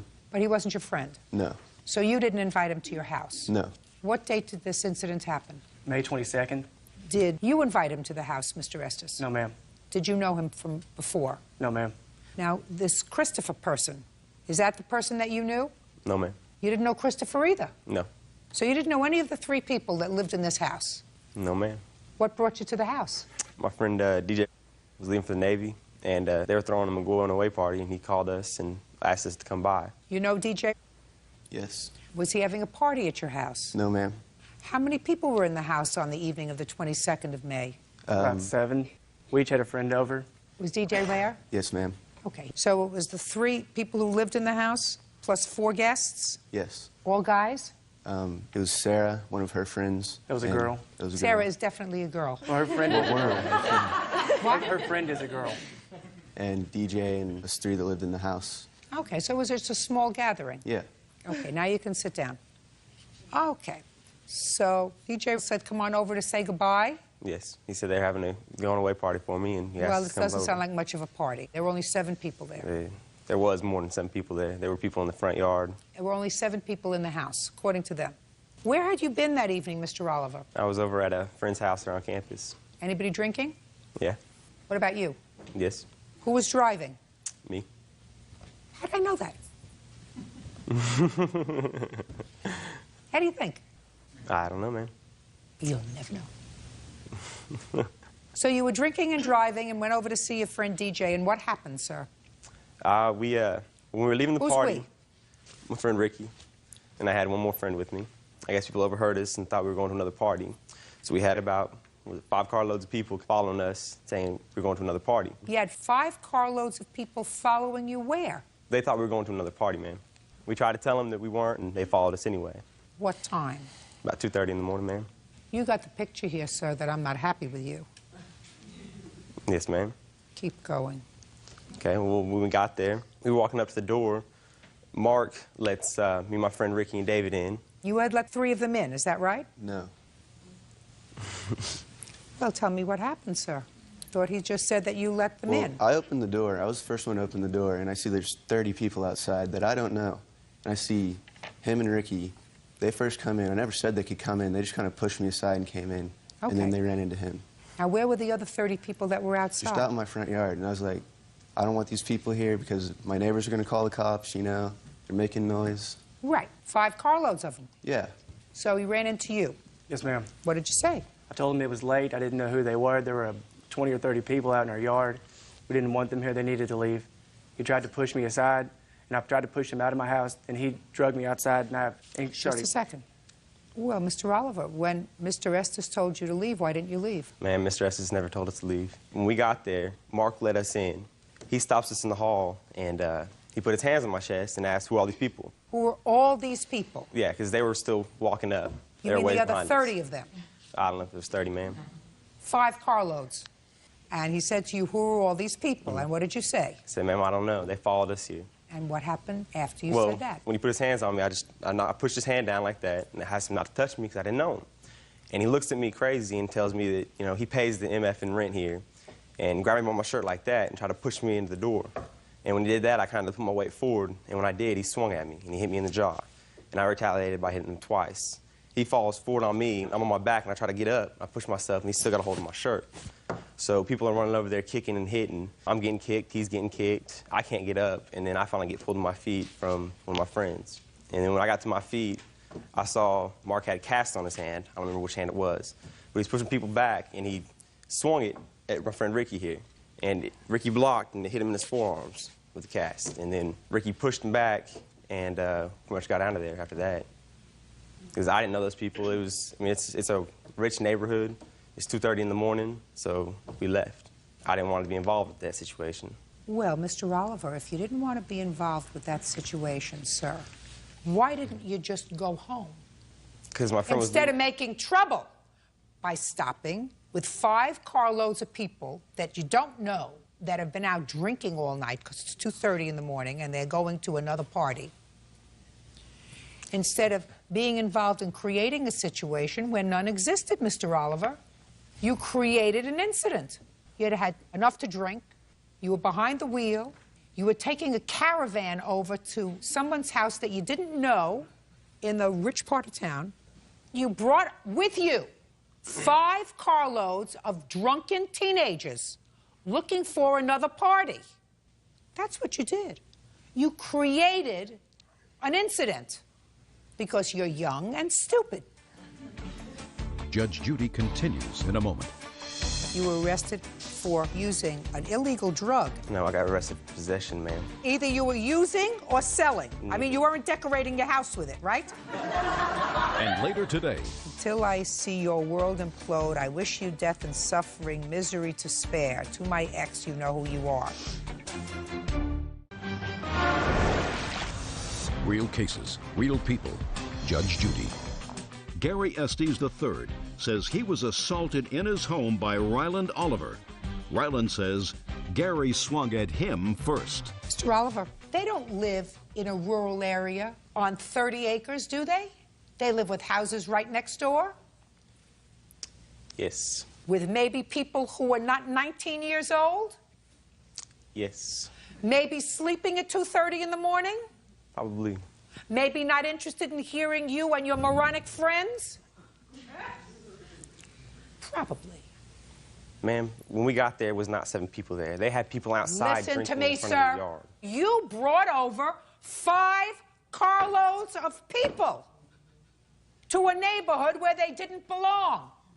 And if you wanted to say goodbye to your friend And if, unfortunately, 5 carloads of people, strangers, started to follow you, you go to the local police precinct and you say, these 5 carloads of people are following me. I don't want them to follow me. But you don't take them to an unsuspecting neighborhood unless you're an idiot. Can I see photographs, please?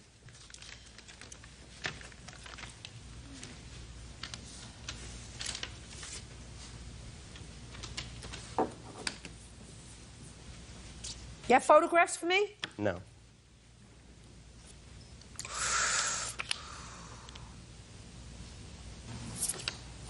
Was he arrested? No. Why not? Because the police said that they felt that if we pressed charges, he'd retaliate.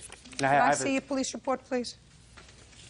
And that's the picture of me is proof that I didn't just get pushed when I was trying to break it up. No, you got so you were assaulted. Mr. Oliver. Yes, ma'am. How many times you were arrested before? Once. When? February 7th, I believe. Of this year? Yes. For what? Possession of marijuana and speeding. So at that point, you were arrested for using an illegal drug and driving, right? No, I got arrested for possession, ma'am. Well, I never got arrested either you were influence. using or selling. I mean, you weren't decorating your house with it, right? Either you were using or selling. I was using, ma'am, but I was... Well, that's the answer. Can I see your unreimbursed medical bills, please? Anything you want to say to me? No, ma'am. Good idea. You're a fast learn. You have any idea how many people were hitting you? 4 or 5, at least, were kicking me. And the 4 or 5 that were hitting you and or kicking you, because you have serious lacerations in your head, were those the people that came in this caravan of 5 cars? They weren't your guests. No, they weren't. And I still have shoulder rehab I have to go through. I may have to have surgery on it. There are consequences to your actions. One of the consequences to your actions is having to listen to me. I'm telling you that your actions caused him serious physical injury and a lot of pain and suffering, because I've seen the photographs. Have you seen them? No. Would you like to see them? Not really. It's mature. Judgment for the plaintiff in the amount of $5,000. That's all.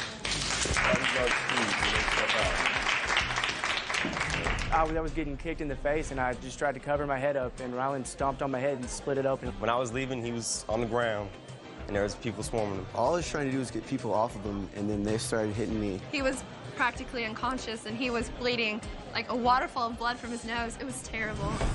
And now the next case. All parties in the matter of Smith versus MacArthur.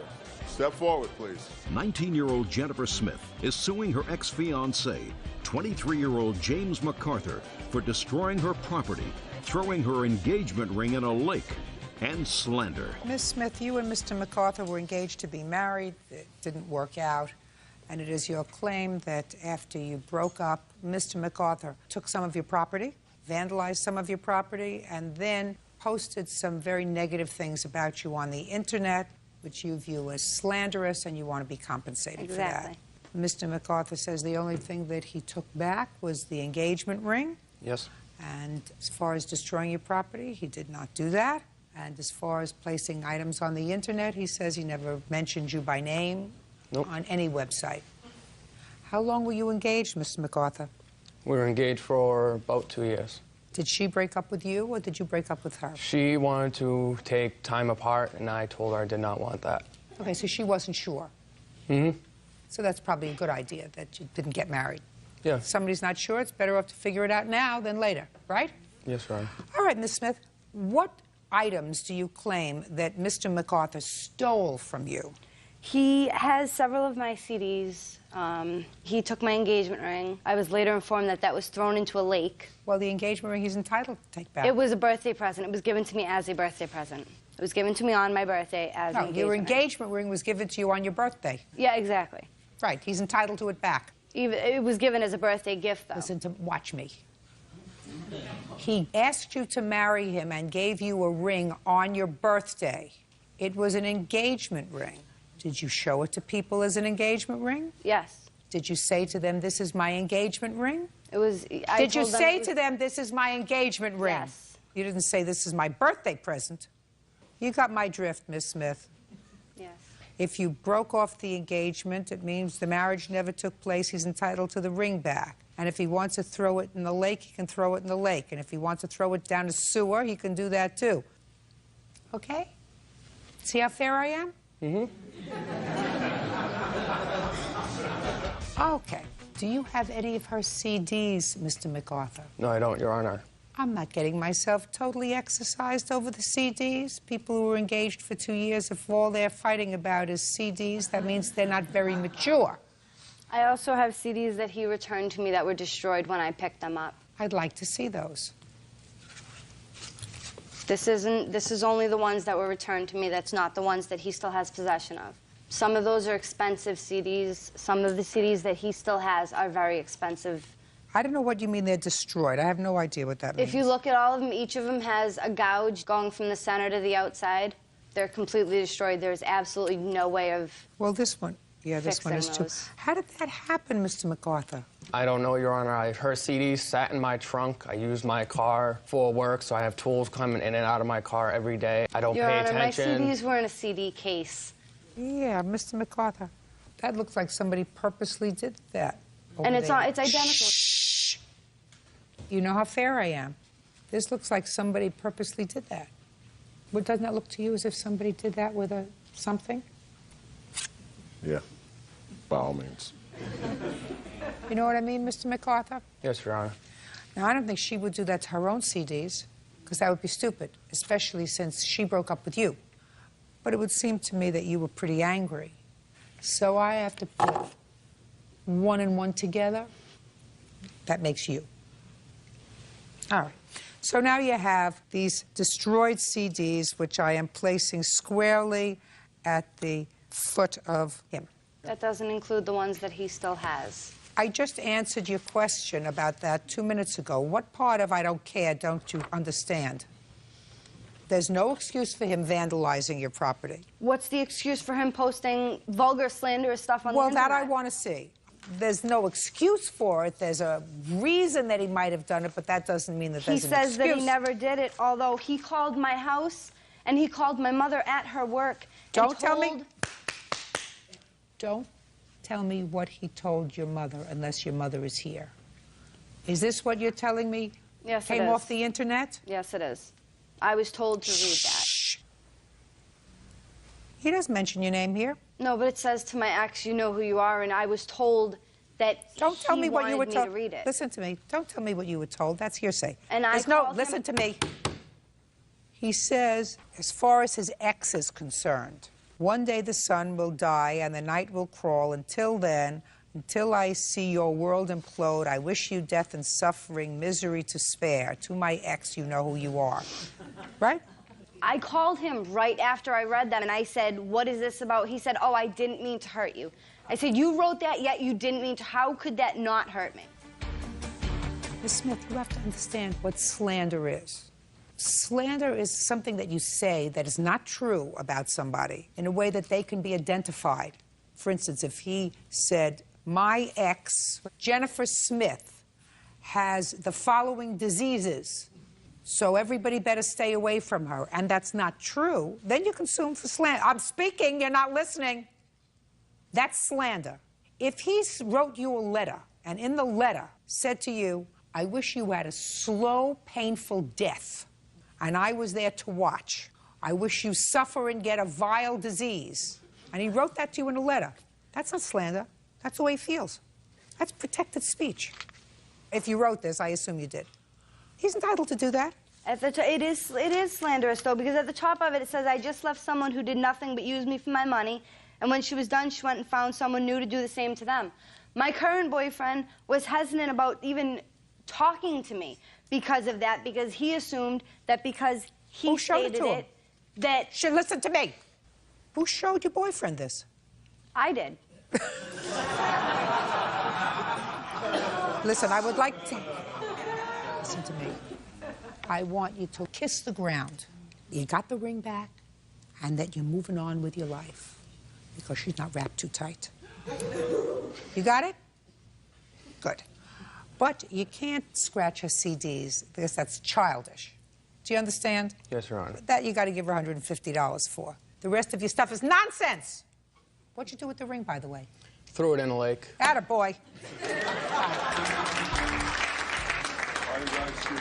It's ridiculous. It's absolutely ridiculous. She'll move on with her life, and I can move on with mine. Stay with the boyfriend I'm with instead of being with somebody that's going to be controlling. With the ring going into the lake was I cared for her so much, no one was going to weigh that ring. That ring is going to lay at the bottom of the lake where it can stay.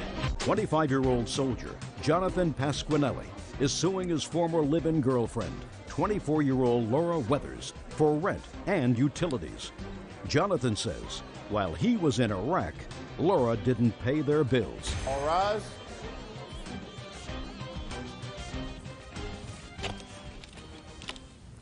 Now, this is case number 278 on the calendar in the matter of Pasquinelli versus Weathers. Parties have been sworn in. You may be seated. Folks, have a seat. Bird, Yep. would you get the defendant a sweater, please, or have her go outside and get herself a sweater? Okay. She looks cold to me.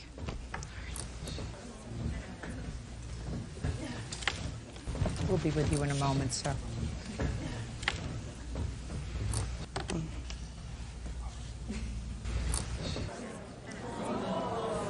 Oh, that's much better. Much, much better. Mr. Pasquinelli, according to your complaint, you and Miss Weathers lived together for a period of time. You rented an apartment together, you were splitting the bills. And then you were deployed to the Gulf.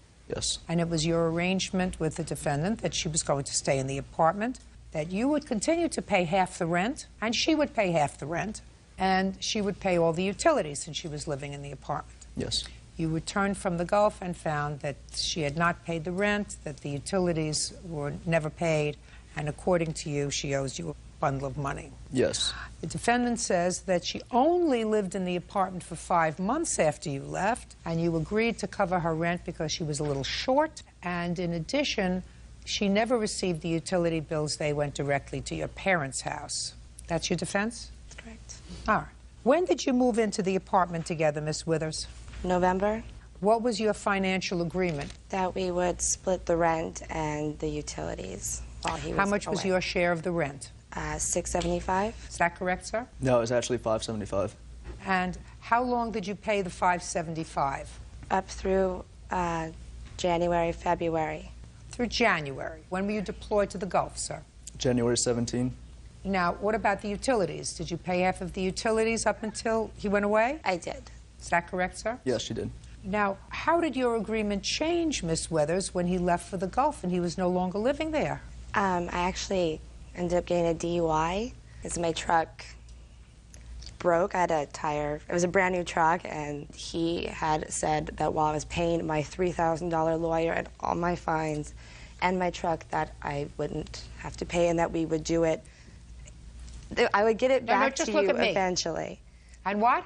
That it was until I was able to. I could just pay what I could. Was there a full sentence there someplace that I didn't hear? I don't know how to break it down exactly. Try speaking in a full sentence, you know, with a beginning and a middle and an end and a start and a finish. I would just pay what I could when I could. There you go. That wasn't hard, was it? It was fine. So how much did you pay? $300. When did you deposit $300? February. Show me. I know he has his bank statement he can prove. I even called his mother to get his bank information. Well, if you called his mother to get his bank information, that means that what you were doing is you were paying the entire rent out of his bank account. Is that right? Oh, before he left, he gave them checks in full. Really? Yes, Your Honor. How was she supposed to pay her half? I left her deposit slips from my bank account to deposit it directly into my checking account. So it was all taken out of your bank, and Yes. she never deposited any money. She says in February she deposited $300. I'm just curious. Do you have any indication of that?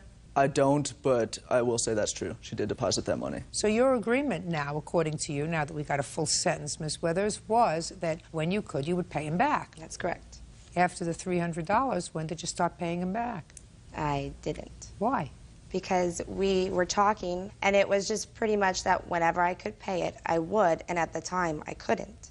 So eventually, you know, we would just come out in the end. I have an email. There's a sentence there. It's coming. There's a sentence there. I know it's coming. It's coming. I have an email. There's the sentence from him. I have an email. That's perfect. 4 words. Sounds just about right. So Just basically him saying that he knows that I can't pay it and eventually we will get through it. Well, that's pretty much what you said. I don't know what was awesome. Something was awesome before we got to the rent. Oh, we did thousands of emails, so the headlines were a little wacky. Oh, I see. And he does indicate here, I know you are trying and doing what you can, and I know you'll get me when you can. So, what are you doing now, Miss Withers? Now I don't understand. What are you doing now? In regard to paying him back, In regard to your life, what are you doing? I'm an accountant. An accountant, that's a good thing, so you deal in numbers. Correct. And who do you work for? I was working for Quintera. Right now I'm in between. How are you supporting yourself again? Well, unemployment. Who is this? This is Anthony. Anthony. I assume Anthony has a last name? Palazzo. And what does Anthony do? He's also an accountant. He's my boyfriend. Do you live together? Correct. So now you're paying the bills? Yes. Not like that at all. This is... Just a second. Good for you. That's not the case. Don't make it look like that, because that's not the case. Looks like the case to me. Looks like he went overseas. I'm sure it wasn't easy over there, and he's expecting you to do the right thing. Instead of doing the right thing, you got yourself drunk. You had an accident with your car. It's not his fault that you had to pay $3,000 in lawyers and fines and everything else that you had to pay because of your own irresponsible behavior while he was away. And so my question is, when do you expect to start paying him back? He expected you to pay him back. Actually, before he did this, I had set it up where I would be paying him $300 a month. And he was okay with it. And the next thing I know, I'm getting this in the mail. Right after we had had a phone conversation, I had given him $100 just for that week because he had come back. What did she say when she gave you the $100? She didn't deliver it to me, her boyfriend did. And what did he say? He didn't really say much. Stand up. Anthony. Yes. What did you say when you delivered the $100? I was just the carrier. I was just dropping it off, gave him the $100. Good. So you had a conversation with Miss Withers. Is that right? Correct. And what did Miss Withers tell you about the $100? She said that she owed him $100, drop it off after work. And on my way home from work, I just dropped it off, didn't have any conversation. Anthony. Yes. If my girlfriend with whom I was living, or my boyfriend with whom I was living, said to me, here, take $100 to my ex-boyfriend, I owe it to him, I would ask, what for? Unless you're a drone and just do things as you're told. No, I knew she owed him money. Okay. Now, But what did you... Stop afford it, speaking. Okay. You knew she owed him money. Yes. Is that because she told you she owed him money? Yes. And how much money did she say she owed him? She did not tell me exact amount. What did she tell him she owed the money for? She didn't tell me either. I just And knew. you didn't ask? I didn't ask. You are some inquisitive guy. Thanks. Thanks. You're only interested in the important things, right? That's correct. Oh, that's right. I'm not going there. Judge Judy continues in a moment. Now, you, Anthony, look like a relatively normal person. So don't play games with me, sir. Do we understand each other? We do. You don't want me to embarrass you, do you? I'm capable of it, you know. And later today, 2:30 in the morning is not an appropriate time to go visiting, sir. It's a booty call, Your Honor. What? It's a booty call. She always calls Don't be later. smart. real cases, real people. Judge Judy. Jonathan Pasquinelli says former live-in girlfriend Laura Weathers owes for rent and bills while he was deployed in Iraq. Anthony, what do you do for a living, sir? You're an accountant? I'm actually a financial advisor. So you're not a dummy, right? No, I'm not. If my girlfriend said to me, I owe my ex-boyfriend money, you would say, what do you owe money for, honey?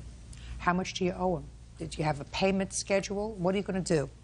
Those are the questions that a normal person would ask. Now, you, Anthony, look like a relatively normal person. Yeah. So don't play games with me, sir.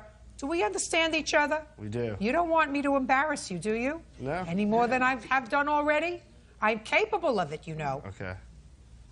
Now, when did you have a discussion with her about how much and what she owed him the money for? We really never discussed how much she owed I just knew that she owed him money, and that was it. I didn't really want to know how much. I didn't want to get involved because I didn't want to get in the middle between money because I know how people act around money, so.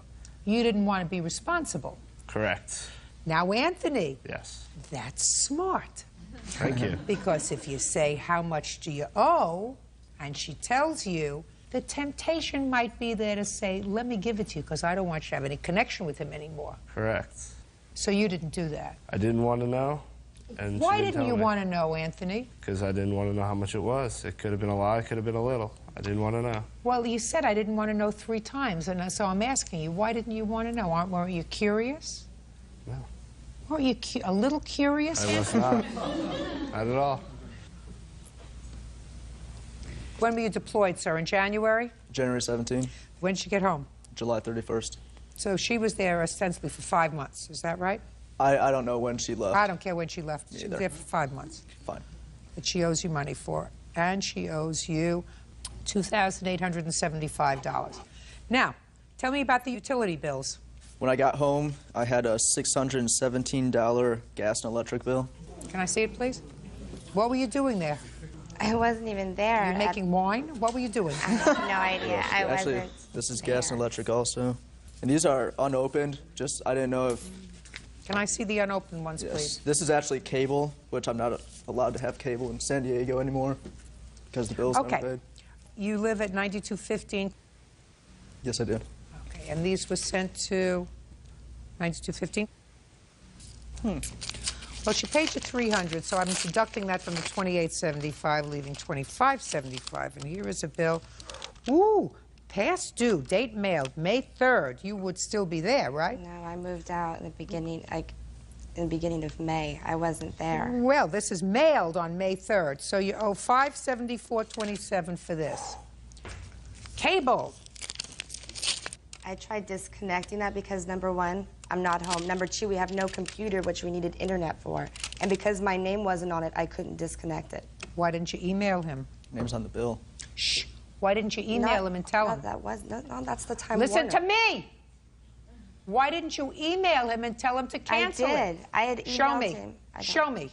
I don't have that email. Anthony, Yes. where were you working in May? In May, I was working at Quintera. And where was she working? Quintera. Also. That's how I met him. So that's how you met, in May. When did she move in with you, Anthony? I would say In July. Jump! Didn't ask you. I June. asked him. beginning of June. So from May, whatever, when you moved out until you moved in with Anthony here, where were you living? I was just staying at friends as I was going back and forth because it was closer to my house. What house? Or not my house, but to my work. It was just easier because I lived pretty far from work.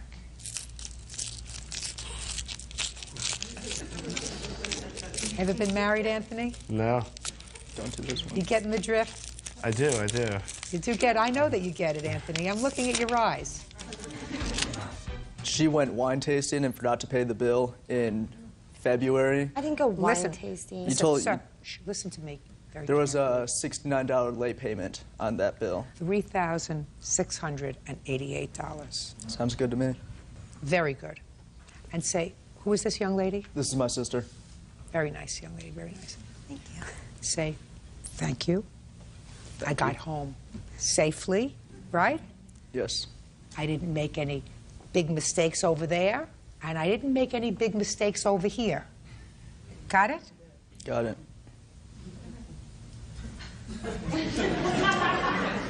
That's all. Thank you.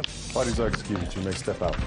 I felt it was falling apart the second week we moved in together. It's over, it's done with, and we don't need to start talking schmack. I just hate that he has such a big heart and he was taken advantage of. They said there's food left out. They said it's just disgusting looking. They said it's unfit for living. He's emailing me now, trying to break us up. It's over, it's done with. I just want him out of my life. I want to just be done with it, through. She's nuts. And now the next case. All parties in the matter of Lane versus Eberspacher. Step forward. 27-year-old Lisa Lane is suing her ex-boyfriend, 27-year-old Scott Eberspacher, for the cost to fix her bedroom window. Lisa claims Scott was trying to wake her up by throwing rocks. All right, Lisa, how long were you dating Scott here when he made this nocturnal visit to your house? About a month and a half. Who do you live with? I live with myself and my son. And Scott was supposed to be over, according to your complaint, at about 10 o'clock that evening. Or he's Right. supposed to be over that evening, and he shows up at what time, Scott? I got there around approximately 2:20 in the morning. Why? There was no set time, Your Honor. How old is her child? He would be 4. There was no set time? He was supposed to be 2:30 there in the morning is not an appropriate time to go visiting, sir. It's a booty call, Your Honor. What? It's a booty call. She always calls Don't late be night. smart. He's supposed to be Just there a before second. 9. Don't be... Listen, when I speak to you, you'll answer me. Right. According to your complaint, he was supposed to be there at 10. He wasn't there at 10. You locked the doors. He came 2 o'clock in the morning, rang the bell, whatever. You didn't answer. So he went to your window and he threw a rock at your window to get your attention. He got your attention. He broke the window. He came in. You spent the night together. Later on, you said, I want him to pay for the window. I didn't know the window was broken. All until the right. next Later morning. on, they found the window broken and you want him to pay for the window. That's what the case is. I have a videotape showing a scenario of how he did it. I don't care how he did it. You're not dating him anymore? No. What does that mean? That was a hesitation. No, I do not date him anymore. He's too irresponsible. So you haven't... When was the last time you saw him, Miss Lane? Is not an answer, madam. I don't remember. It was like a month or so ago. And when did this incident happen? It was after the window was broke, because we joked about it, because he didn't really mean to break the window. When did he break the window? In April. Okay. She says you broke the window, sir. I didn't break the window, Your Honor. I have the text message where he says he'll pay for it. Oh. Is that dated? Yes. Okay. Show it to Bird, because he is 'Cause my I electronic... sent- I'm speaking. He is my electronic genius. And so, if you just want to give that to the judge, then. No, he doesn't give it to me. He's my electronic eyes and ears. Scott Gold, you want me to find, but I say that this is why you pay association and insurance. I will probably never talk to you again if you want to go that route, so it's up to you. What's the date of that? May Just go to the date. May 29th. Very good. And did you fix the window? Yes, I did. And I have pictures of when it was broken. I'd like to see the picture. And I have the actual rocks, too. Here's the receipt, and here's the pictures when it was broken. Do you want the rocks? You want the rocks? No. Stick the rocks back where they were. These are the best pictures you could take. I took a video flicks on my camera phone, and that's the best that we could come up with for a still shot. But I have the videotape right here that I'm not interested in it. Okay. April 27th at 2:20 a.m. is when I went over to Lisa's house. And at that time, when I did, in fact, I tossed a ball, and then I tossed a very tiny pebble the size of a dime. Did not break the window.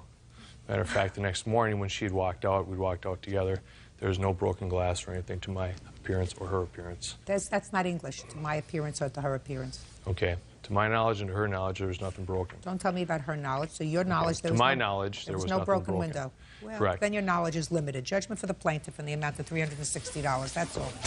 Parties are excused. You may step out. Wow.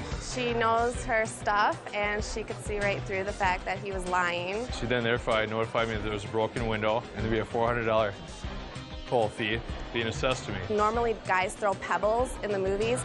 He throws these 2 rocks. She didn't answer her phone. She drinks a lot, passes out. Can't help but wake up somebody that's passed out. Office was leisure. इसमें देखो मेरी mummy की तबीयत बहुत ख़राब हो गई थी, उनको मोशंस आ गए थे और ये हैदराबाद का हॉस्पिटल है। ये हॉस्पिटल के अंदर का नज़ारा है जिसमें देखो डॉक्टर्स ट्रेनिंग दे रहे हैं, पेशेंट्स लेटे हुए हैं और मेरी मम्मी की तबीयत बहुत ज़्यादा ख़राब हो गई थी, तो जैसे हमें उनको इमरजेंसी में लेकर आना पड़ा। आप सब उनके लिए दुआ करें खुदा, और ताकि वो जल्द से जल्द ठीक हो जाए और सेहतमंद हो जाए। खुदा हाफिज़। आपको अगर मेरा ब्लॉग पसंद आया